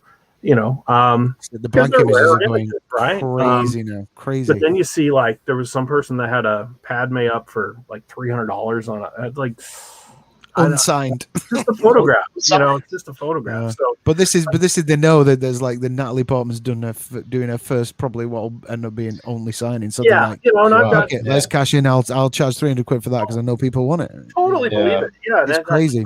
I have a top shot for that. But it's my worry. Talking about the new collector, and that's what got me thinking about it. Is I feel very fortunate that I came in when I did to be able to. You can still get good through the mails and whatever, but to come in when I did, I was able to get people, back when Billy D was $40 and, Proust was $50 only because we were in America. Yeah. Kenny Baker was 15 pounds at every Showmasters show ever. He's, it's we have Lou Ferrigno on our side and Virgil from the WWF, and you had Kenny that was at every show, right? Ferrigno's a douche as well, and he just makes up the prices on the day. Oh, sure. And now it's if you want anybody, it's super expensive. Yeah, it's gone crazy, particularly over the past since lockdown as well. Obviously, with the private signings, those values have gone sky high. But certainly over the past 5 years, I mean, like yourself, I mean, unfortunately, I didn't get in quite as early, but I've probably been doing it, getting on for 10 years now. So I got in at that sweet spot where it was your average was £10-15. And, it was really lovely. And even the first time. Probably the first time I got Hamill was maybe £65 or something like that. But now it's just fucking last time Hamill signed, it was $375. And I mean, you see over $1,000 and stuff. It's just man, I can't afford personally, that. if I was starting out to get autographs, I'd be wanting to get my favorite characters. Luke Skywalker. I'd be paying a lot of money for that right now, wouldn't I? Yeah, you would. Yeah, it's tough. And the posters, it's I paid the money to add Ford to them because I would never, ever want those posters out. I mean, they're fragile. I mean, they've been around. So, I mean, I would never want those out on the street. And when it comes to the signings, I applaud all the groups that are getting all these signings. I think it's fabulous, right? Oh, yeah. Pricing, obviously, there are some companies that are pricing, I think, in part, and actually, I think most companies are doing this. They're kind of playing up on the whole uncertainty and unknown. We don't know, is London Film and Comic Con going to happen, or we don't know when things are going to start getting back to normal. And so, there's a lot of panic in the market. Yeah. So it's I think some companies are saying, okay, well, this person used to be this signer. Now they're this much. Now they're this much. But we're already seeing it Katie Sackhoff has a con coming up, and she's, I think, $60 at the con, which is less than she was charging for private signing. And, and some people are kind of across the board the same, but, I don't fault it, but it makes it, I got very, very lucky because I actually got 4 starter posters from the same seller. I made an offer that I never thought they'd take, and they did. And so I got posters that had most of the people who were at C2 that had passed away. So I had Hoopkins and Sheeran and Bruce Boa and all these guys, and Peter Diamond's on 2 out of 3 of my OT posters. Really? Never got Peter. Yeah, you know, so that's pretty cool. And I got lucky with that. But it's like now, if you wanted to try to have a complete starter poster, I mean, you're talking about you'd have to get it with, you Thousands. know, yeah, you're talking about a ton of money. And, you know, and so I definitely think that, you know, I feel for that. And that's part of the reason, frankly, why I've collected some of this, a lot of the sequel movies. You know, do I love them? Not all of them. Do I have a cast sign poster for episode 7, 8, or 9? Nope, I don't. But do I pick up shots that I like or creatures that I like? Like I have a nice solo poster that's got all the main cast. I have a Rebel. I have a Rogue One that's slowly filling up. But I'm just not going to pay personally the money it would cost to have 3 posters signed by Daisy, 3 signed by Adam. No. You know, I'm not. It's for me that doesn't work. Daisy, I think, set a record as well in the market because it was like, you know, people. Got me Rogue One. There it is. You gotta love it. That's my only autograph so far, but you know. Oh, I love it. Oh, that's a good one. I think Daisy set a precedent as well because it was like obviously people were starting to creep up, like, you know, Hamill had creeped up to like 350 or whatever, and you know what I'm saying, legacy cast was starting to creep up to a certain price, and then all of a sudden, like, you know, I think Daisy was the first to be announced as a private from the sequel trilogy, and it was like, boom, that's $450, and everyone was like, what the fuck? She's been in one movie, man. Yeah, I mean, and Felicity too. It's the same. She's not on my Rogue One because of that, and you know, and it's so part of the thing too is I have good relationships with a few in-person collectors in New York and LA. So, you know, before COVID hit, my guy in New York got me Ford on that. I'm scary. And then he finished this shot signed by Peter, which isn't a great placement, but it's Ford. I didn't pay $1,200 each for those. Which was the guy? It's my friend Team AE Autographs, Gilbert. Oh, name. Gilbert, Gilbert's he's a really good friend, and he's hooked me up and picked up just incredible names. But so for me, I kind of go back to, you know, how rare are they? Do I really need them? You know, and then how deep do you go on multis? You know, do I need Ben Bird on every single piece that I have? That kind of stuff. Sure, there's always people, and I guess in my roundabout way, this is what I'm trying to say is like for new collectors or anybody, like it's real easy to fall in the trap of, well, everybody else has this, so I need this.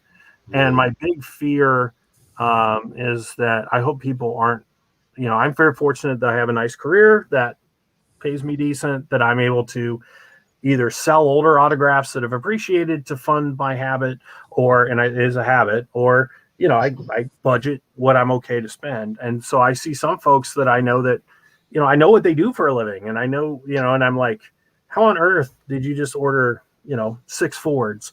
Or you're totally right, man. This is my problem with it. It's like, you know, yes, like Harrison Ford is my number 1 hero of all time. Would I like every single thing that I want him to be signed on? Like, it's an endless list of shit and piles of stuff I've got here.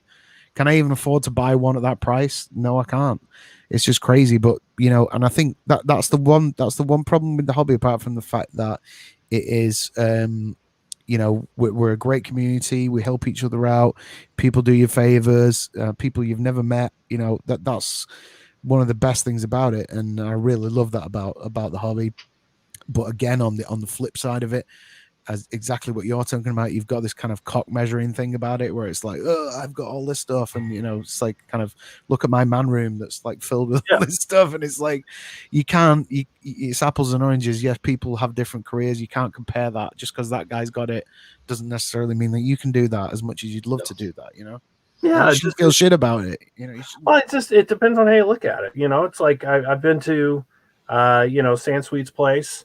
I've been to Gus Lopez's house here in Seattle, and like, I'm never going to have anything remotely like either of those collections, right? But even, you know, Rancho Obi-Wan, is that? Yeah, Rancho Obi-Wan, right? Yeah. And you know, and I've been friends with Steve Grad for years, and was at his house, and he opened up the vault, and I saw, you know, Metallica and tons of Star Wars, and oh yeah, that's McQuarrie, and this, and that. You know, I'll never have as much stuff as him or Graham or Dave Pye or some of these guys. And so for me, you know, I collect what I like, and you know, if there's behind the scenes shot that resonates with me, I'll do it. I'm quite liking actually doing some multis for some of the creatures because the animatronics and things are so cool. Like, yeah, so very for cool. 6 eyes, I've got a shot of him signed by 4 or 5 people who've worked on them. So it's like, because those are kind of one-offs. I don't know how many other people are doing that, but it's like, again, with the prices, I can do it because there's just not that many OT autographs I can get these days. I mean, that's, you get to a point where it's like, I have a lot of the same wants everybody else does. I need Eddie Byrne, I need McCrindle. I got my first Sebastian Shaw a couple years ago. Wow. I have a Mini Tones signed by Purvis and brilliant. Katie's a friend of ours. She sometimes watches this show, doesn't she? Oh, does she? Yeah. Well, and that was a cool signing with her brother. I'm excited. I got one coming from that. But he was the praying mantis in the canteen. Yeah. Right? Yeah. So I think that's cool. And, and even Showmasters just, got Michaela to come up and sign, the Jedi from episode 1, so you still get some of those prequel folks that show up. But, I'm running out of, here's a new stormtrooper, or a new something. Yeah, well, chances are I might need them on 3 or 4 shots, and then once they're on, perfect example is when Richard Oldfield came out, right? Really nice guy. I got to meet him at Spring London Film and Comic Con one year. It was the year that Andy Cunningham was there before he passed away, so it was cool to meet them. And I actually flew over because it was Dennis Lawson, and I'd never met him. And then, of course, he starts doing U.S. shows. I'm like, thanks, Dennis. But but I remember, Oldfield, it's like, oh, well, this new Hoth pilot. And so you have to get him on, there's 4 shots of him or 5, or that you can get. And then it's like, okay, now he's on everything, and so it's like on to the next. And so there is a bit of a completist. Yeah, for sure. Thing, I think a bit. But I just hope, I've seen people who I know are just running up ridiculous credit card bills thinking it's all going to pay off down the line. And I can tell you that the prices things are at now, chances are, unless it's super, super unique, it's probably going to bear out. It's probably not. That was, I think with Carrie passing away, that was kind of a once, and it's funny because you've seen since then, when Carrie passed away, things went like that.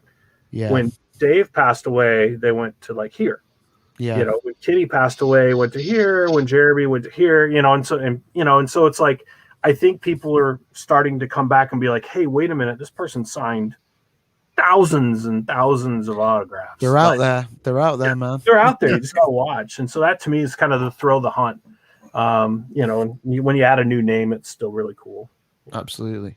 Okay, well, let's move along and talk, before we get out of here, let's talk about some of the crew stuff. So, I don't know if you showed us a shirt before. I don't know if you talk about I don't know if you want to talk about how that came about first. Yeah, sure. Well, I'm wearing a space. You can tell I wear this hat all the time. People are probably screaming, but yeah, this is from Force Awakens, the Space Bear. So I've never really, it was never a huge focus. When I was at Burnley, I picked up some crew patches, and I've gotten to know Brian Herring over the years a bit, and so I picked up stuff from him, and and Lee, has sold some R2D2 patches and things, but I haven't been, been huge into it, just because, again, it's a game I don't know that I want to play financially. But I've picked up a few things, this is an old school ILM crew patch. Over here, I've got, this is actually a crew patch from ET. It's a rare one from ILM. And so people who don't know me, actually last July, I was diagnosed with a brain tumor. So I actually still, behind my left eye, have a brain tumor wrapped around my carotid artery. And I caught it through a scan that was totally random for something else. And I went from feeling like a pretty healthy guy, minus the extra weight that, business travel adds to you as you get older. And all of a sudden it's like, oh my God, what's going on? So in October last year, I had brain surgery. So I literally have a scar here all the way across. They literally peeled my face off, took off part of my skull, went in, and they were able to get 60% of the tumor. It was a 12-hour surgery. And thank God it's benign, so I don't have cancer. And I'll eventually have to have radiation to kill off what's left. But a bunch of my friends in this hobby, unbeknownst to me, put together a fund just to kind of cheer me up and help me out. And so they were able to pull their money together, and they bought me a Mandalorian Season 2 crew hat. And then something that I've always wanted, which is a Revenge of the Jedi crew shirt. Amazing. And I've got some crew gear from the newer movies, but this was like the first piece of actual retro Star Wars that I have. I mean, I have like Sarlacc pieces from Yuma. I've got, a piece of the door ribbing from the Lars homestead. I've got some stuff like that. But as far as crew gear, this was it. This is the first thing. And so it just meant the world to me. And it just, again, that That's community. Amazing. And like, I have another collector friend who, his house got burglarized and he lost some things. And so a bunch of us pulled money together to help him out. Zach Vasquez is a good friend of mine, had a horrifying car accident. Zach's in the Indiana Jones group as well. Yeah. And so there was a couple funds. I know Andy and the Star Wars Autograph Universe guys with Rich and with Mike McLean set up a fund for him. So, and Zach's a guy I've known because of Star Wars Weekends forever. He was actually on the Tunisia trip in 2010. So when somebody needs something, I think this community does an amazing job of coming together and helping people. And one of my favorite quotes, particularly for the autograph side of things, and I think I don't remember if it was Stu Harper or Graham who said this, but it's like when one of us gets an autograph, it's like we all get an autograph. And it's really cool. Like, so whenever there's a signing, I love seeing what everybody else got signed, and there's always that shot that I'm like, oh, I wish I would have sent that, or oh, I wish I remembered that. But it's like, I'm excited for my friends. Collections, right? And that's what it's all about. I mean, it's the brotherhood. I mean, during COVID, we would hop on and just have Zoom chats. I'm in a group called the Autograph Troopers Forum, ATF, and we had chats with we did a chat with Phil Tippett where we got to talk to him. We did one with women who worked at ILM and Lucasfilm which was really exciting. Hal Hickel, we did a chat with from the Mandalorian and other films, and but we also just he's the special effects guy. Yeah, he does a lot of the digital. Yeah, he worked on like digital way. So I mean, to be able to hop on and just talk to our friends around the world. I mean, that's where else would I have met you? I've been to Ireland once. Where else would I have met you guys? Or I remember after we got back from Tunisia, Zach and I actually went to Collector Mania Milton Keynes. And everybody's like joking, like, you're in England and you're going to Milton Keynes? Like what? But it was so cool for us. Milton Keynes, it's full of roundabouts. It's like America. It's weird. It's like this little piece of America. But like it was this show, and Zach and I walk in and it's like all these people we only knew through the internet. There's In 2010, this is really before Facebook was super, super big. So I mean, this is like the message boards and stuff. So like to meet Graham and Mark Cookson and Marky from Scotland and all these guys for the first time, it was just crazy. And I was like giving everybody sand and stuff. And one thing I remember, I'm not going to out the collector, but I remember I was hanging out with one of the UK guys, big collector. And he was like doing something in his hotel room. We were getting ready to go out to dinner. And he's like, well, there's a pile if you just want to look through stuff. And I'm like, sure. Cause I always love to see what people have. And so I'm like thumbing through. And then all of a sudden there's an autograph from Alfie Curtis. And I'm like, and he's like, oh, you weren't supposed to see that one. I'm like, oh, and then years later, obviously we got Alfie to sign. But that's the other thing is like, you just don't know what stuff's out there. And so that's why I always kind of get a kick when somebody's like, this is one of one. I've never seen another one. Or like, this is the first one that, like, when I met Terry McGovern, he's like, I don't think I've ever signed this before. Do you want me to write first time? I'm like, it's up to you. I know he has definitely signed the shot of Vader choking Captain Antilles before, but it's like I don't get too worried about that kind of stuff. But I just feel like one of one's a cool thing. I remember because I've known Cookson's actually responsible probably for me being an autograph collector. I think, like, I got a couple of things when I was a kid, but then we met through music, a mutual friend, and then like my mate was like, "You've got to meet this guy," and the first thing he did when I met him was like, "Here's me and Mark Hamill." I was like, "Fuck you, man!" I know the picture. It was great, but I remember earlier on. Sorry. Let's go to the comments. I was just going to finish this off. Yeah, Fraser Diamond was he said Plutini when he was talking about his artwork. I think. Nice one. Was this on Facebook? I missed these comments. Yeah, it must be. I've just seen it. And Spencer Wilding is hey guys. So hello, Spencer. Spencer. Nice one. Got something signed by him, thanks to Skywalker signing. So yeah. So what was this song about? Yeah. So I remember Mark was telling me. So you know Graham as well, right? Yeah. Graham Moss. So he was.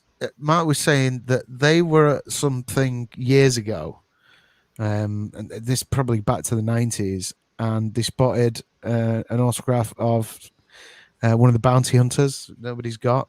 Oh, who's it? Like Dengar, yeah. Yeah. So Dengar's nobody's got Dengar, right? So Mark found this. It was probably a cut or an index card or something, and bought it for Graham on the day for his birthday. And he was like, "That's still the only Dengar I've ever seen." Oh yeah. He's as far as I know, I think Graham's got the only one.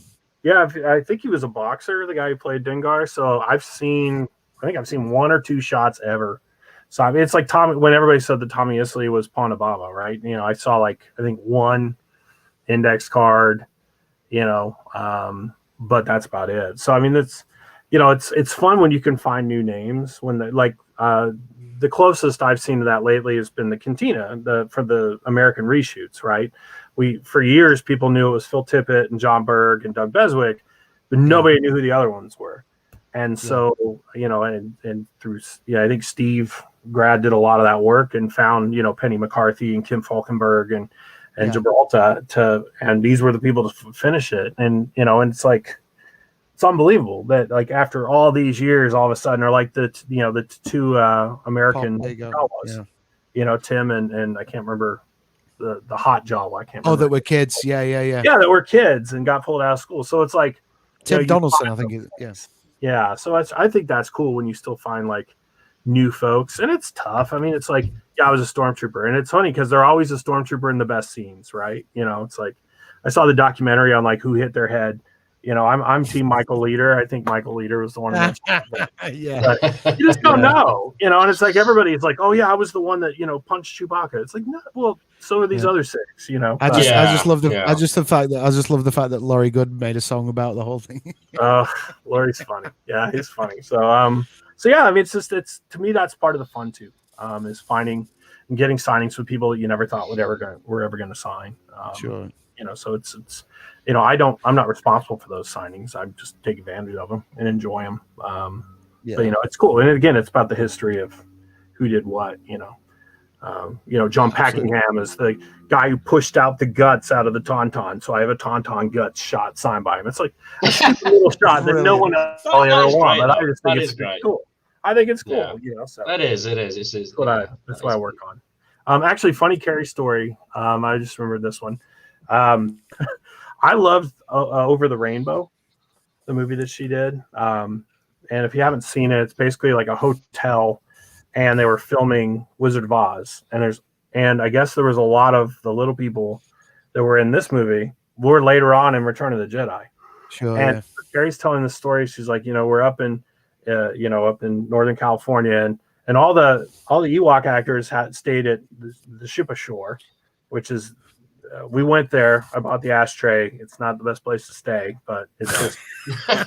And of course, all the other actors were somewhere else. And so she said, she was on set, and then the bus comes with all the Ewok actors, and she said it was hilarious because she was standing there with somebody, and they're all getting off the bus, and they're all "Hey Carrie, hi Carrie, oh sorry," and they're do you know every little person actor in Hollywood? Just and of course we've all heard the stories about. Bad behavior during the filming, but just little things like that. I just, I love learning the history and hearing the lore. And me too. I mean, it's one of the great things as well. Like you say, just what Kerry said there about, do you know every little person? I think from being a Star Wars autograph collector, we probably know every little person that has ever been in movies, so just referring back to that, actually, LFCC the last time, so that would have been 2019, right before, because obviously 2020 didn't happen. Met Kevin Edward Thompson. Oh yeah, who was one of the Ewoks, one of the US-based Ewoks, but he was also the bear in Blade Runner, which is for autograph collecting. That's one of my other projects. That's my favorite film of all time. So Blade Runner, a big thing on that. I was having a chat with Kevin earlier on, and he's going to be coming on the show sometime soon. Kevin's a really nice guy. I met him at a celebration at the hotel in Anaheim, and then he signed some things for me. So yeah, brilliant. Yes, I mean, I'm just starting out on this road of meeting actors from these films because having lived in New Zealand for 14 years, not a lot of these actors travel that far. Probably for the cons down under. They go to Australia and then they stop, and then it's up to you as a New Zealander to travel to Australia. Yeah, because you basically have Supernova cons, and that's about it, right? Yeah. So coming back to the UK, I did the Harry Potter con in Manchester with you, Paddy. And, yes. That's where I met a lot of the actors from Harry Potter. Yeah, so you met. So you met Andy Hurd and you met Brian. Andy Hurd and Brian. Yeah, Brian said to me, shake my hand. So I shook his hand and he goes, you just shook hands with an Ewok. Brian Wheeler? That's funny. Yeah. Brian Wheeler. Rusty Goff's one of the funniest people ever. He was like photobombing me constantly at Burnley, which those are great. I love the Burnley con. I think we did have tickets for the Burnley con last year, wasn't it, Paddy? Yeah. We were going to go to the meal and all sorts, but obviously with current events, it's have to be postponed. That was hopefully end of the year. Fingers crossed. That was my first Star Wars autograph collecting event. Actually, was it? Burnley 2013, I think. It's a great. I think Neil does such a good job with that, and just it's funny because I think the UK has a much better con scene. I mean, over here when it comes to pricing, I mean, frankly, the Walking Dead folks really kind of screwed it for everybody. I mean, they started charging significantly more, and then a lot of people started kind of following suit. But just the atmosphere, it's just they're so big over here, and they're just so massive. And so you go like Chillers in New Jersey. I love that con because it's like in a hotel and you're like everybody's on top of each other, but it's just a cool vibe and it's fun. Or like Pensacon I'm going to that again this year in May, and that's a great convention because it's it's not who's there this year? Cool people. But like Burnley, just to have the night with the stars, and I remember we had Guy Henry at our table, and he was awesome, hilarious. That's I think they do a real top shelf event. So for us, like it was the Norwich had their Christmas show, and then there was all the Showmaster Collector Manias and London Film Fairs and all that. And it's like, for us, just looking overseas, it's like, God, that must be great that you can go to like all these conventions and all these cons. And so instead, just all my items go. Well, if ever you need any help and the other guys can't make it, I appreciate that. Yeah, I appreciate that. But no, I think it's we'll see what happens in the future, like with celebrations, and I personally I'm holding off on a lot of the higher price signings because I think they'll be at Celebration, and I think the prices will come down a bit. Sure. Because that's the other thing is if you're a new collector, if you want Harrison on your item, you got to pony up a lot of money. Yeah, man. But there are plenty of real Harrison Fords out there for $500, $600, $700 that you can find.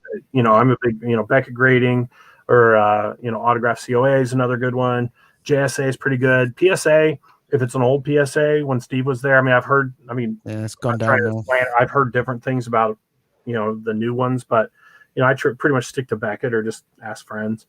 Me too, pretty much. That's the disconnect, right? Hamill right now sells for about what he'll probably be at a signing. But there's a lot of people like, Hayden Christensen, I don't think I've ever paid more than like $80 for a Hayden autograph, maybe $100. That'll go up. Yeah. Oh, it's going to go up because he's going to be on the show. And, even like Carl Weathers, like I met him at Washington State Summer Con and he was $50. Now he's, it's. What did he ask? 180. He asked crazy for the last one, didn't he? Right, 180 or something. Yeah, it's depending on the items, right? Plus, he's a bit weird. Weathers as well. He's been a guy where, you pay for whatever it is you want, and then you turn up with a multi, and he's like, "No, I'm going to personalize it." It's like, no, you're not. Yeah, that's annoying. All that shit. Yeah, I got lucky. I got him at his old price on a Mandalorian piece before. But and again, it's their prerogative to charge whatever they want, right? Sure. But I'm friends on Facebook with Toby Philpott and Brian and these guys, and they're just like, Mike Quinn, like, look, we're gonna do reasonably priced signings, like Tim Dry and Sean Crawford. They're never gonna fleece fans. They just do what they can. Even Frazier's Prince, he sends a free autograph with it, and it's they're brilliant. He charges probably just what really needs to get made and a little bit extra. But it's when you see the folks that are trying to like fleece, I think a little bit more that I'm not down with that. So it's nice to see some, like, I think, to be honest, this upcoming Ian McDermott, I think he's underpriced. I mean, it's amazing because when he came out, he was $300. Who's that? First time he signed, Ian McDermott. Yeah. And now he's for 90 pounds, considering everything he's done in those films. I mean, I don't think that's a bad price. No, it's decent. I paid 75, I think, first time. Yeah. Does he set the price himself? I'm sure his agent does. I mean, I think it, from what I understand from these private signings, they're either by the piece or it's you're going to get this much of my time. It costs you this much money. And then it's guarantee. Guarantee I'm going to pay you, I don't know, $10,000 to sign for 2 hours, or an hour, and how much can you sign? And then it's basically you're paying for the time. They're just signing away. And that's how they do it. Right. That's right. But I haven't been involved on that side. I mean, I've helped execute the signings, but like setting up a signing and that kind of stuff, I've thought about it, but I've never really gone into that. Yeah, I've never set up a signing. I was just thinking about what we're saying about the community and the amount of like A, graphers and B, the amount of Star Wars signers and other signers that we probably know. So I'm looking at our friends. I'm looking at our Facebook page here. Mm-hmm. Like we've got 68 mutual friends, and I can guarantee not one of them is nothing to do with Star Wars. Probably. Yeah. It's really crazy how that works. And then like occasionally you'll find like where the streams cross. I'm a big Twin Peaks fan. And like I remember my friend Brandon Whitmore, who's a big Star Wars collector. He's more into Superman. Greg's a big Twin Peaks guy as well, isn't he? Yeah, Greg Miller. Yeah, so Greg and I talk about that stuff. But then like one of my friends from Twin Peaks is friends with Brandon because of some other reason. So occasionally you'll see like where they overlap, but and they've been bad. I mean, it's like, because of Graham, I've got more into Superman autographs. He really kind of reminded me how good that was, or Flash Gordon. And so like, you get in these like subgroups and you'll see familiar faces, but then you'll get to know people who, and again, there's always like a king, it's like, you're in the Flash Gordon group and this guy's like, hey, cool, this is Flash's shirt and here's his wristwatch and here's the Hawkman's wings or whatever, and I'm just like, okay, it's like, cool, I got Sam Jones on 2 pieces last weekend, it's like, but I had a cool thing. I had a cool thing with Sam Jones. I don't know if you ever heard this one. So I looked after Sam and Melody at an event in Rochdale, actually, funnily enough, for the whole weekend. So I hosted their Q&As for 2 days and kind of looked after them as well. And then on the opening night, like my band played for like a dinner with the stars type thing. So of course you've got people like Brian Wheeler and Femi Taylor and all of these people. So in front of me while I've got to play, and we played. Obviously, we had to play the Queen song, the Flash Queen song. And when we played that, like literally all they needed to hear was boom, boom, boom, boom, boom, boom, boom. You know what I mean? And they went fucking crazy. But imagine the pressure of having to play Flash in front of Flash Gordon himself. And then so after we finished, like we have a chat with Sam, and I was like, so Sam, like surely like at events and stuff, you must have had like 1 trillion bands play this at you, like, and he was like, you guys are the first one. Really? It's like, that's cool. Yes. So then at the Q&A the next day when I'm hosting that, it was like the second day we've done Q&As, somebody came up and they said, so, it's 35 years later, whatever, they approach you, they want to do a sequel.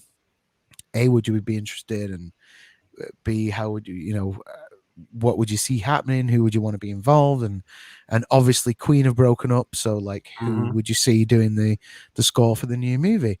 So he barreled through all of the bits and sort of said, it'd be interesting to see where Flash and thing is now, and blah, blah, blah, blah. And then at the end, and he went, and we want the replicants to do the soundtrack. I love it. I've never met him. I met Melody at a show. He's great. But actually, so my sister lives in Boston, and her old place, literally a block down, was the church from the end of Ted. And I was there, and so my sister, before she had kids, they have a dog. They had a big dog, and they would fly me up, because I was single and had no kids. They would fly me up to Boston so I could house sit for the dog. And it was great because like it was cheaper than them boarding the dog, and I got a free trip to Boston. And so I was a big Family Guy fan. So I was like, oh, maybe I can see Seth MacFarlane. And so I was like kind of like creeping the set. And I remember there was this blonde Adonis in this white robe, just like laying, getting sun. And I didn't recognize him. And I was just like, who the hell is that guy? Like, what? And I wish to God I would have walked up and talked to him, because now I know it's Flash Gordon. But like, I just remember seeing him, and it was like such a weird, I was like, what is this movie? I was like, what are they doing? But so it's been fun to like, and then of course with the British film industry, you'll see, you start to see, all these Star Wars people in Superman and Indiana Jones and all this kind of stuff. Derek Lyons is in all of them, right? Yeah, he is, right? Yeah, I heard he was in Fist of Fury too. He was Bruce Lee's stunt double. But Derek. I've never met Derek. I'm sure he's a nice guy. Have you not met Derek? I saw the documentary. What was that? Elstree 76. Elstree, yeah, that documentary. I saw that, which was interesting. I'll just say that. But I've not seen that yet, but it's good. It's worth a watch, and that's on the Prime, thing. I think. I mean, I remember talking to Jeremy about this once. Like, he's an actor and he's doing stuff, and it's like he gets a call from Robert Watts, who's obviously related to, and is like, hey, you want to come shoot something? And comes over, and it's like Johnny Bravo from the Brady Bunch. The suit fit, and it's like, okay, cool, now you're Boba Fett, and he had no lines, and he's just there, and and it's like he spent the next however many years traveling the world because of that, and he gave it back, and so like. I love the fan. He used to always come out, from around his desk and talk to people and engage with them. So, like, for me, like people like him and Ray Park and Daniel Logan and Gerald Holm and the ones that are just like really go above and beyond to make sure you have a really cool experience. Like, I love that, and it's like, I don't pretend like I know everything about them or whatever. And some people have become friends, but, it's. Yeah. There are people who can work the table brilliantly. Like, and this is aside from the Star Wars thing, but Chris Rankin from Harry Potter is a friend of mine. Oh, cool! That dude can work the table, man. He's a pro at the table. He's absolutely brilliant. And again, people like Fraser, great Jeremy. Mm-hmm. There's a few. We all know the ones where you're like, that was a disappointing experience. Spencer, Spencer can work the tables, man. He works the table however he wants to. He's a big dude. So. I messaged Spence. Who's that? Sorry. Sorry. I said he can work the table however he wants because he's a big dude. So. Yeah, true. Yeah, he is. The table's yours. Go on, Matt. No, I was going to say, when I phoned him to see if we could get an interview for this show, he said, yeah, what's your number? I'll call you back. So he called us back, and I answered the phone, and all I hear is Darth Vader's breathing down the phone. That's awesome. Fantastic. So circling back to a question back about the autograph. So Andy, as you've probably realized, is the biggest John Williams fan in the world. Did you get John Williams? Did you get him in person, or did you get him through somebody else? So I have him through the mail. I got him on several pieces through the mail. One of my friends was able to get him on my Empire Strikes Back poster once in Boston. He is not on A New Hope or Jedi or anything else. The closest I've come to him was I was in Boston for Christmas, and we went and saw the Boston Pops, and he came out as a surprise to the audience and did a couple songs, which was amazing to see him conduct. But yeah, unfortunately, I have friends who actually got him at a performance somewhere in the Midwest, and it was cold, and they remember there was like 5 or 6 of them, and they invited him in and literally like set up basically like a table so that he could just sign, a ton of stuff. And so, I wish I was on that trip, but that's what it could have. Probably my biggest regret is right when I got back from Tunisia, I heard about this charity screening in Chicago for Empire Strikes Back. That was a charity that Lucas was going to be at. And I told a bunch of my friends on Rebel Scum, and I was like, I'm thinking I should fly up for this. But true to form, all of my posters were in the UK. I think probably with either Cookson or Oldbury. And so I was like, it'd be cool to meet him, but, airfare and hotel and whatever. And so, of course, I don't go. I did send an 11x14, which Chris Wyman was nice enough to get signed. But it was like they go, and basically he is signing whatever you got. I mean, I think they got tablecloth signed. I mean, it was just like tons of great pictures with him and all this stuff signed. And I'm just like, why didn't I go? My God, I was so bummed. And could have, would have, should have, man. Like IP, other than that, is when I lived in New Jersey, I went for Ford once. He was doing the Today Show. And so I went down there. I had a couple friends of mine from real estate I drug with me. So it's like 3:00 in the morning, and we're standing outside of the Today Show, like behind this by this door, and then they bring a barrier.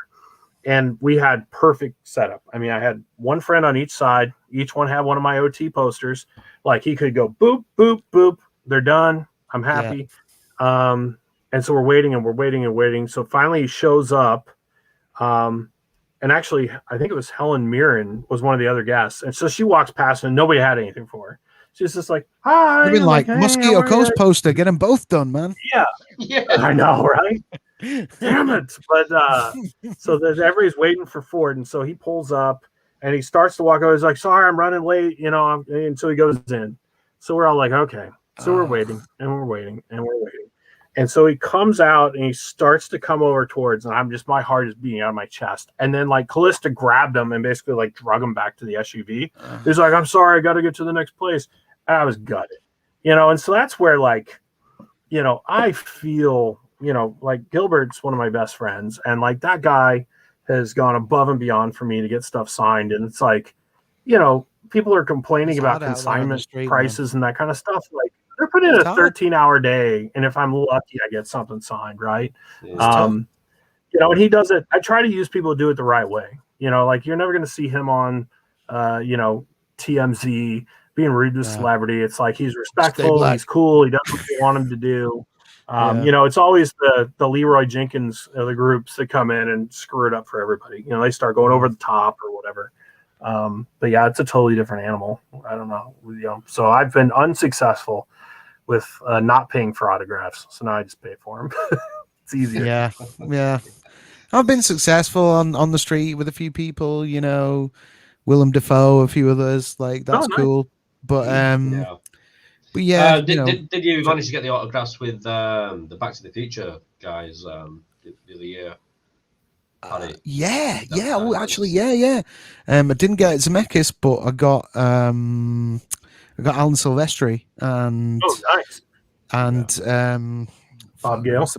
Bob Gale, on the street while they were doing the show here in Manchester. So that was really nice. So Zemeckis, actually, Gilbert got me Zemeckis on Roger Rabbit. He's really tough. He's really tough. He skipped Back to the Future. I think just because there was too many signatures on it. But I was happy to get him from Roger Cooks Rabbit. had managed to get him, but only because he'd sort of sidled up to Silvestri for like a couple of weeks. Mm-hmm. So when they were in the room and Zemeckis was there, like Silvestri actually pointed Zemeckis at Cookson's poster and he signed it for him. Oh, that's cool. So that's really cool. But Silvestri was a lovely guy, really nice. That's awesome. And I mean, Graham shared his story about Crispin Glover. He didn't have to sit through that nightmare of a show. He basically just was very polite. I think he was at the hotel and he came out and he signed and took a picture with them and he was cool. So I think if you're cool, and I was an entertainment writer coming out of high school. So I got to interview bands and actors when I was 18, 19. And so that's where, I really, it's stuck in my head that again, they're just people like us, and especially you and I are musicians. And so, there's bands I've played shows with that ended up getting signed down the line. There's bands I played with who used to be signed that weren't anymore. And, they're all just people. And so that's, I think is why I've had so many good experiences at signing, is because I don't just ask them Star Wars questions. I have, you know, Me just about their too. career and all the different stuff. And I think they appreciate that. I think that's the positive experiences that we can talk about versus the people. I mean, there are people who it happens to as well. Of course, there are bad experiences, but I would say the bulk of experiences that people bitch about in groups where it's like, oh, I had a terrible experience with such and such body. It's like, it's probably because you didn't relate to them as a human being, or you just asked them a question they've been asked 1 trillion times and they don't really give a shit, you know? Whereas, you know, or you caught them on a bad day. Yeah, or you call them on a bad day. But with the gift of hindsight, like if you can talk to them on a more human level and you're not kind of nervous or blinded by the whole fame thing, then you're gonna make a connection and get something real from these people, aren't you? Well, and I've seen awkward too. I mean, when I was working Celebration, Jake was there. I remember like one guy was like Jake Lloyd was there. Oh, Jake, and I remember one guy was like super close and this like, you know, and he had all these like pictures that were just like photos of the kid, like when he was like just like headshots, not even like Star Wars stuff. And like he's having him sign on, and he was just this really kind of this creepy vibe, and he was making Jake obviously uncomfortable, which now of course we know more that. But like, you know, like I'll just call it out. You know, who's the person that probably has the most interesting reputation for signing is Anthony, you know, Daniels. He's famous for not wanting Post-its. You know, so anytime we did a signing with him, we had to take off the Post-its before. Oh, I didn't know about this. Oh yeah, so it's like we would literally have a person that pull off the Post-it and then be like, sign there with like your finger. Tell him, you know, or like, you know, they'd like it there, you know, because ultimately he's going to sign where he wants to sign. And his explanation is like, there ain't a photo I haven't signed a million times. I know what looks best, and that's what we're going to do, right? Sure. So I remember he was at Star Wars Weekends, and I had an England jersey, the white England jersey that a buddy of mine had sent me. And I was wearing it once, and Jeremy was like, oh, do you want me to sign that? I was like, sure. And he signed up the Spurs and Jeremy Bullock. And so from there, I started where we had, you know, UK guests. I would have them sign the shirt. And so I wore the shirt, you know, because you get one item, which is this, and then I'd be the cheeky guy that gets the little bonus. And so he sees me in line, and he's like, I don't sign clothing for men. And, you know, of course, you know, we're kind of like, okay. So I don't push it. And so I like go up. No. So I go up and I'm like, you know, I'm very polite, put my item down, and he signs it and asks me a question, whatever. And so he had a big stand-up cardboard cutout of C-3PO. And he's like, well, let's take a picture. And while we're walking over to the picture, I go, you know what I always thought was really interesting about you? And he's like, what? And I said, you have one of the most famous voices in the world, and you got that part because you were a mime. And he was like, nice. I never thought about it that way. And so we take the picture, and I start to walk off, and you know how he loves to perform for the crowds. And all of a sudden he goes, stop. He's like, all right, come here. And I came over and he signed it like right here. Nice. It's this big deal about it. But you know, you know, and he's always the guy that's going through the line when people are waiting and stuff. So it's like he's got a bad rap, but it's like common decency. Like, don't crowd him. Don't, you know, be over aggressive or whatever. And that's the biggest thing I'm nervous about for the future of cons is what's that interaction going to be like? Like, I know. You know, a couple of closeness is going to be gone, especially with what's going on. Yeah, you're taking tons of selfies and like I remember I can't remember the guy. It's about being polite, isn't it? At the end of the day, like relating back to like Ford, I know that, and you know about this from like in-person graphers, like. Everyone knows that, like, generally Ford is great. It will come out and he'll sign for everybody. But if you guys start jostling and you start acting like dicks, he just drops a pen and he's out of there. Yeah, which is fair enough. Trying to get more than one, and that's fair enough. Which I have to admit, I think it was Darren Shakina told a story once on Rebel Scum of he had gone out for him, and I think he saw him once and got told no, and then like tried him again later, and he got the finger of doom. It was like, I told you no. And I'm just like, dude, I'm so jealous of that. Like, I would love the Ford finger, bitch. The Ford finger of doom, you know. But yeah, I mean, that's the thing with Ford. It's like everybody knows you line up, you hold out your stuff. It's like going to the soup Nazi on Seinfeld, you know, lobster bisque. Like, hold it out, don't move, be cool. So thank you, Mr. Ford, when he walks past, and like he'll sign for everybody. But then like you'll hear like, I remember there was one time I think one of my pieces was like literally like 3 people away from him to get signed, and some idiot knocked Callista into like a bush, So of course he's like, I'm out, you know. And so I think again, you just have to be like, I didn't ask George Lucas for an autograph that second I met him because I didn't know anything to get signed, but B, like, I was just happy to meet him. So I think, you know, what are the conventions going to be like? I think you know, in America, it was already very mechanical. You know, it's like you basically, again, they take your item and it's like they look up, oh, hi, how are you? Nice to meet you. Okay, next. You know, if you're lucky, you get one thing of dialogue back and forth. Whereas at least in the cons the UK have been to, there was a lot more hanging out and chatting. So I hope I mean, that's what I was very surprised with after like the cons we've been to, Paddy, how sort of relaxed it is and personable, really. You know, you can. Yeah, we've done a few interviews at the cons, and it's been great. Been a great experience. It's funny because you look back at the ones like I remember I went to. Sorry, I was saying fingers crossed for more of that. Go on. Like when I was at Dragon Con, I remember there was nobody for Gary Kurtz.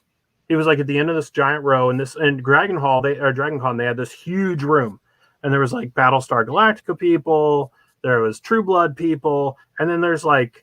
Tamura was down towards an end, and then like Gary was on the end. And he's literally just sitting there reading his book. Really?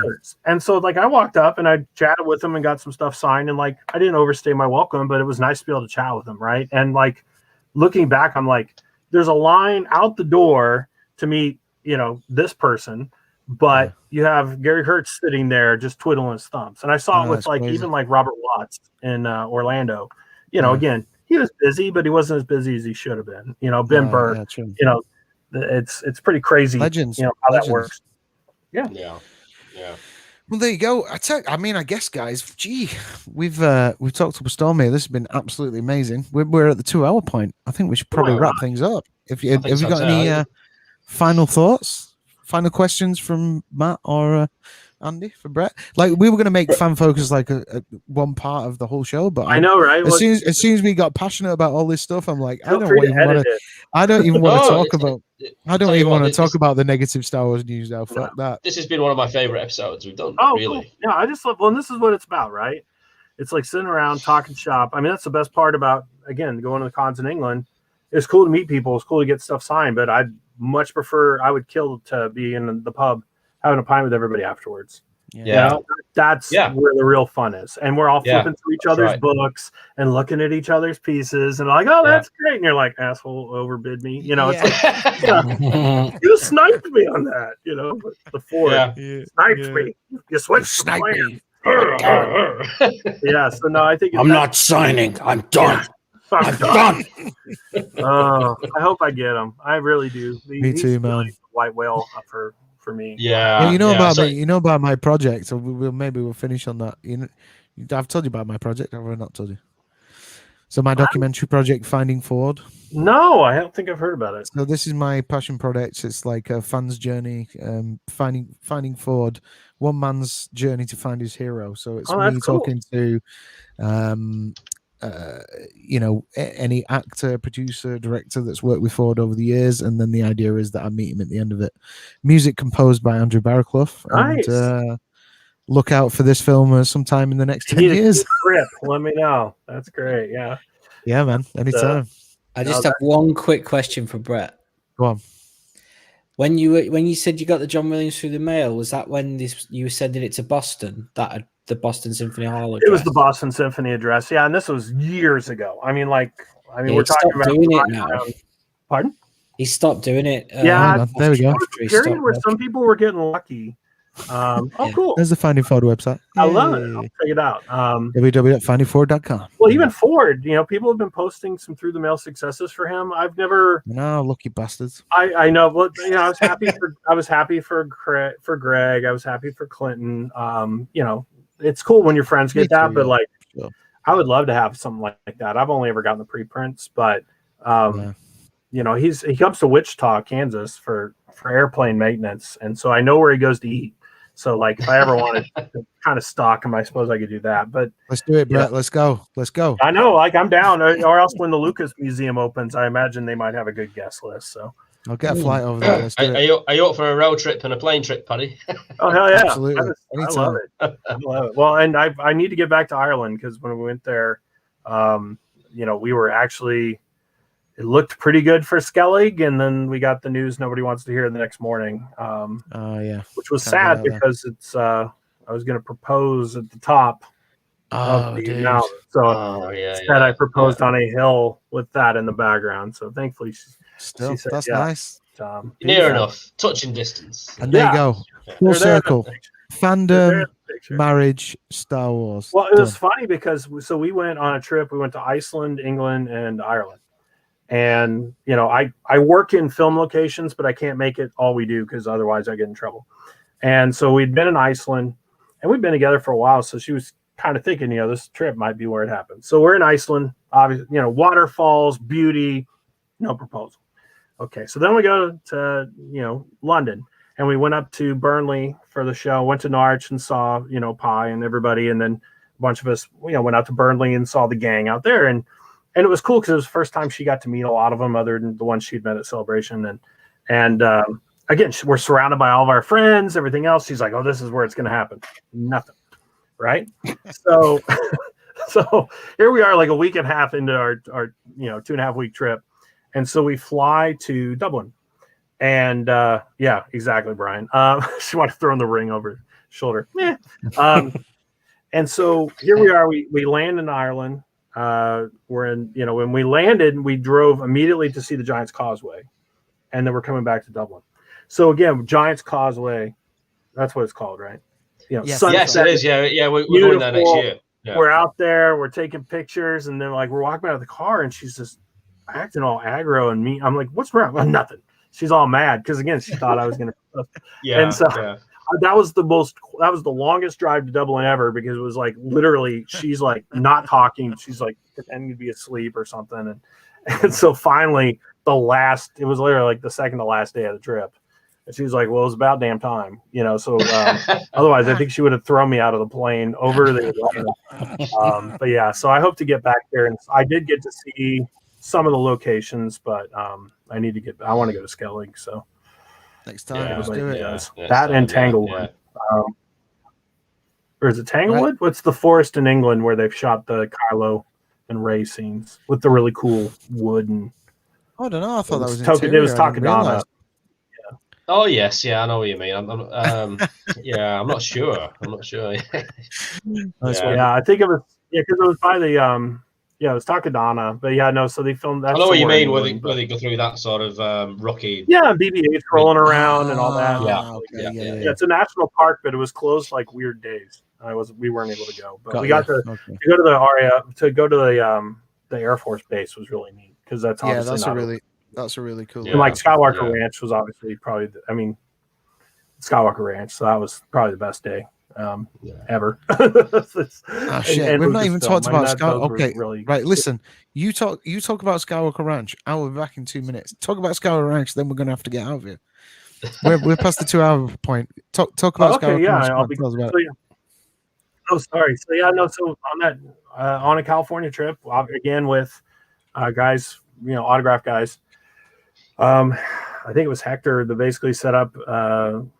Through relationships with people to be able to go and tour the ranch. And it was a big kind of surprise for us. And, Lucasfilm we got to go to, which was amazing because you see all the props, and they had like Slimer, the build for Slimer, and they had the painting from Ghostbusters 2, and they had just, the liquid metal maquette, for Terminator 2, and just all this like crazy, amazing stuff that you get to see, right? All this iconic but the ranch but the ranch was just different because it's like Graceland, right, for Star Wars fans. It is true.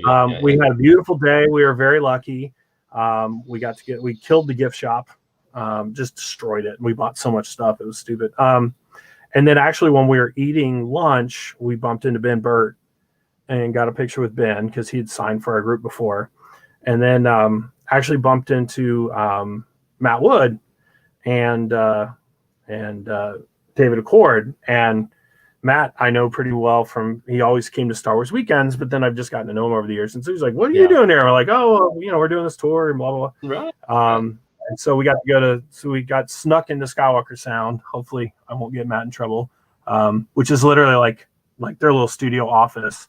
And we got to see the Stag Theater and stuff. But I guess JJ was in the building, like doing story treatment or doing story meetings for episode 7. So But yeah, I mean, just because you have like, it's not Star Wars out everywhere. I mean, like the library is gorgeous, even if it wasn't Star Wars. But then like you'll see a piece and it's like, oh, there's the Phil Tippett's maquette of Jabba the Hutt, or just like these iconic pieces from these films. So yeah, no, it was a really cool vibe. And, I love that he created a work center. So he's got like the vineyard there, and you got the audio and special effects and all that. So, I mean, 3210 Studios we got to go to as well, which Kerner Optical, which was ILM for Empire and Jedi. And that was neat to see like the model maker room and just again, where history happened. So, I mean, this is true. Those walls could talk, right? So, like you say, that sort of place is it's Mecca for a Star Wars fan, isn't it? It's where each and every one of us wants to go and visit. I would love to go. Yeah, I've just been very lucky. I've just been lucky. I didn't do the work. I didn't do the work. I knew the people.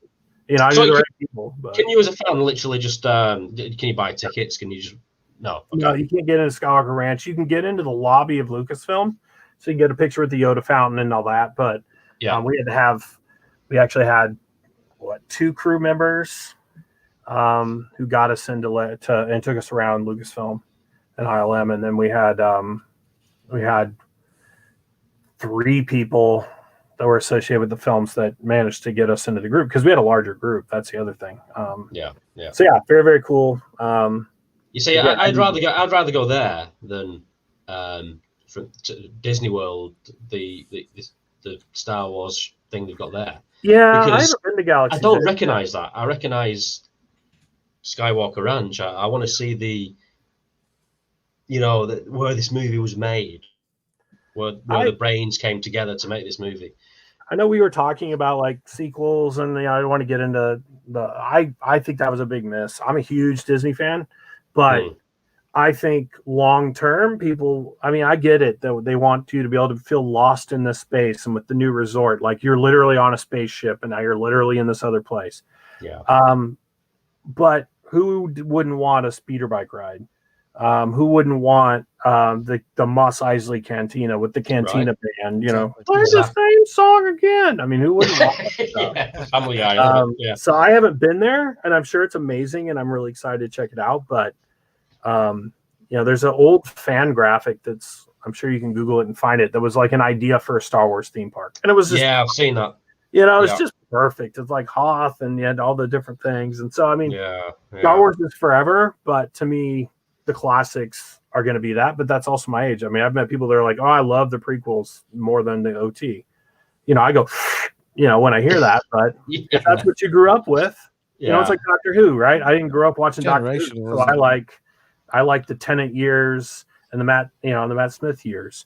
But if you grew up, you might be huge into one of the other doctors, because that was your doctor and that was your Sylvester McCoy. Yeah, right. Or Tom Baker, that was the name of it.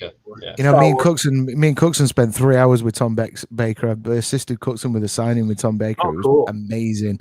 Listening to him talk for 3 hours, it was incredible. And Bendu, of course, the voice of Bendu. Yeah. More so.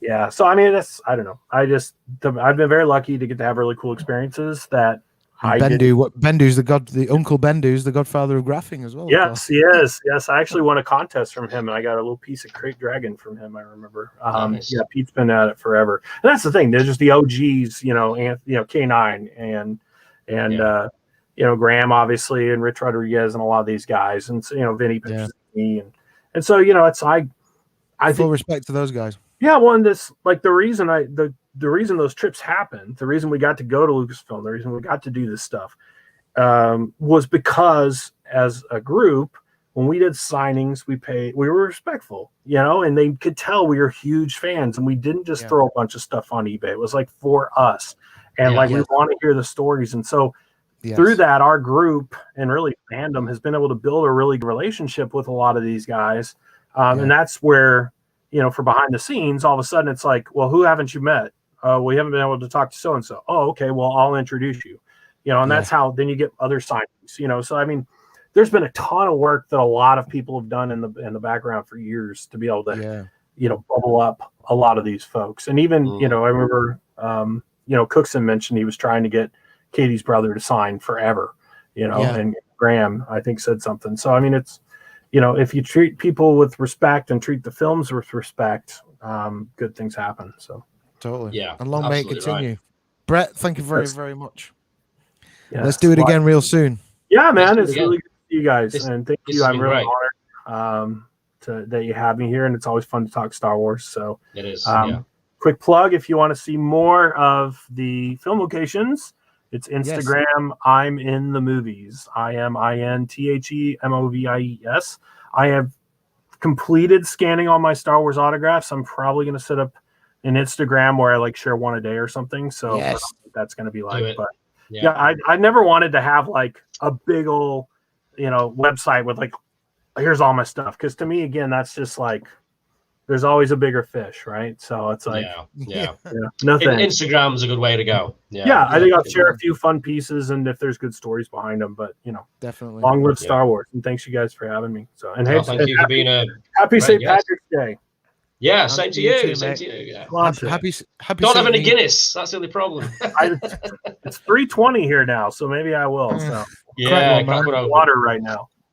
Happy St. Me Day. Make sure you crack one. Yes. And, let's do it again. Let's do it again real soon. We'll do. May the force be with you, man. Cheers. And also with you. All right, you guys take care. Take care. Take care, mate. Have a good one.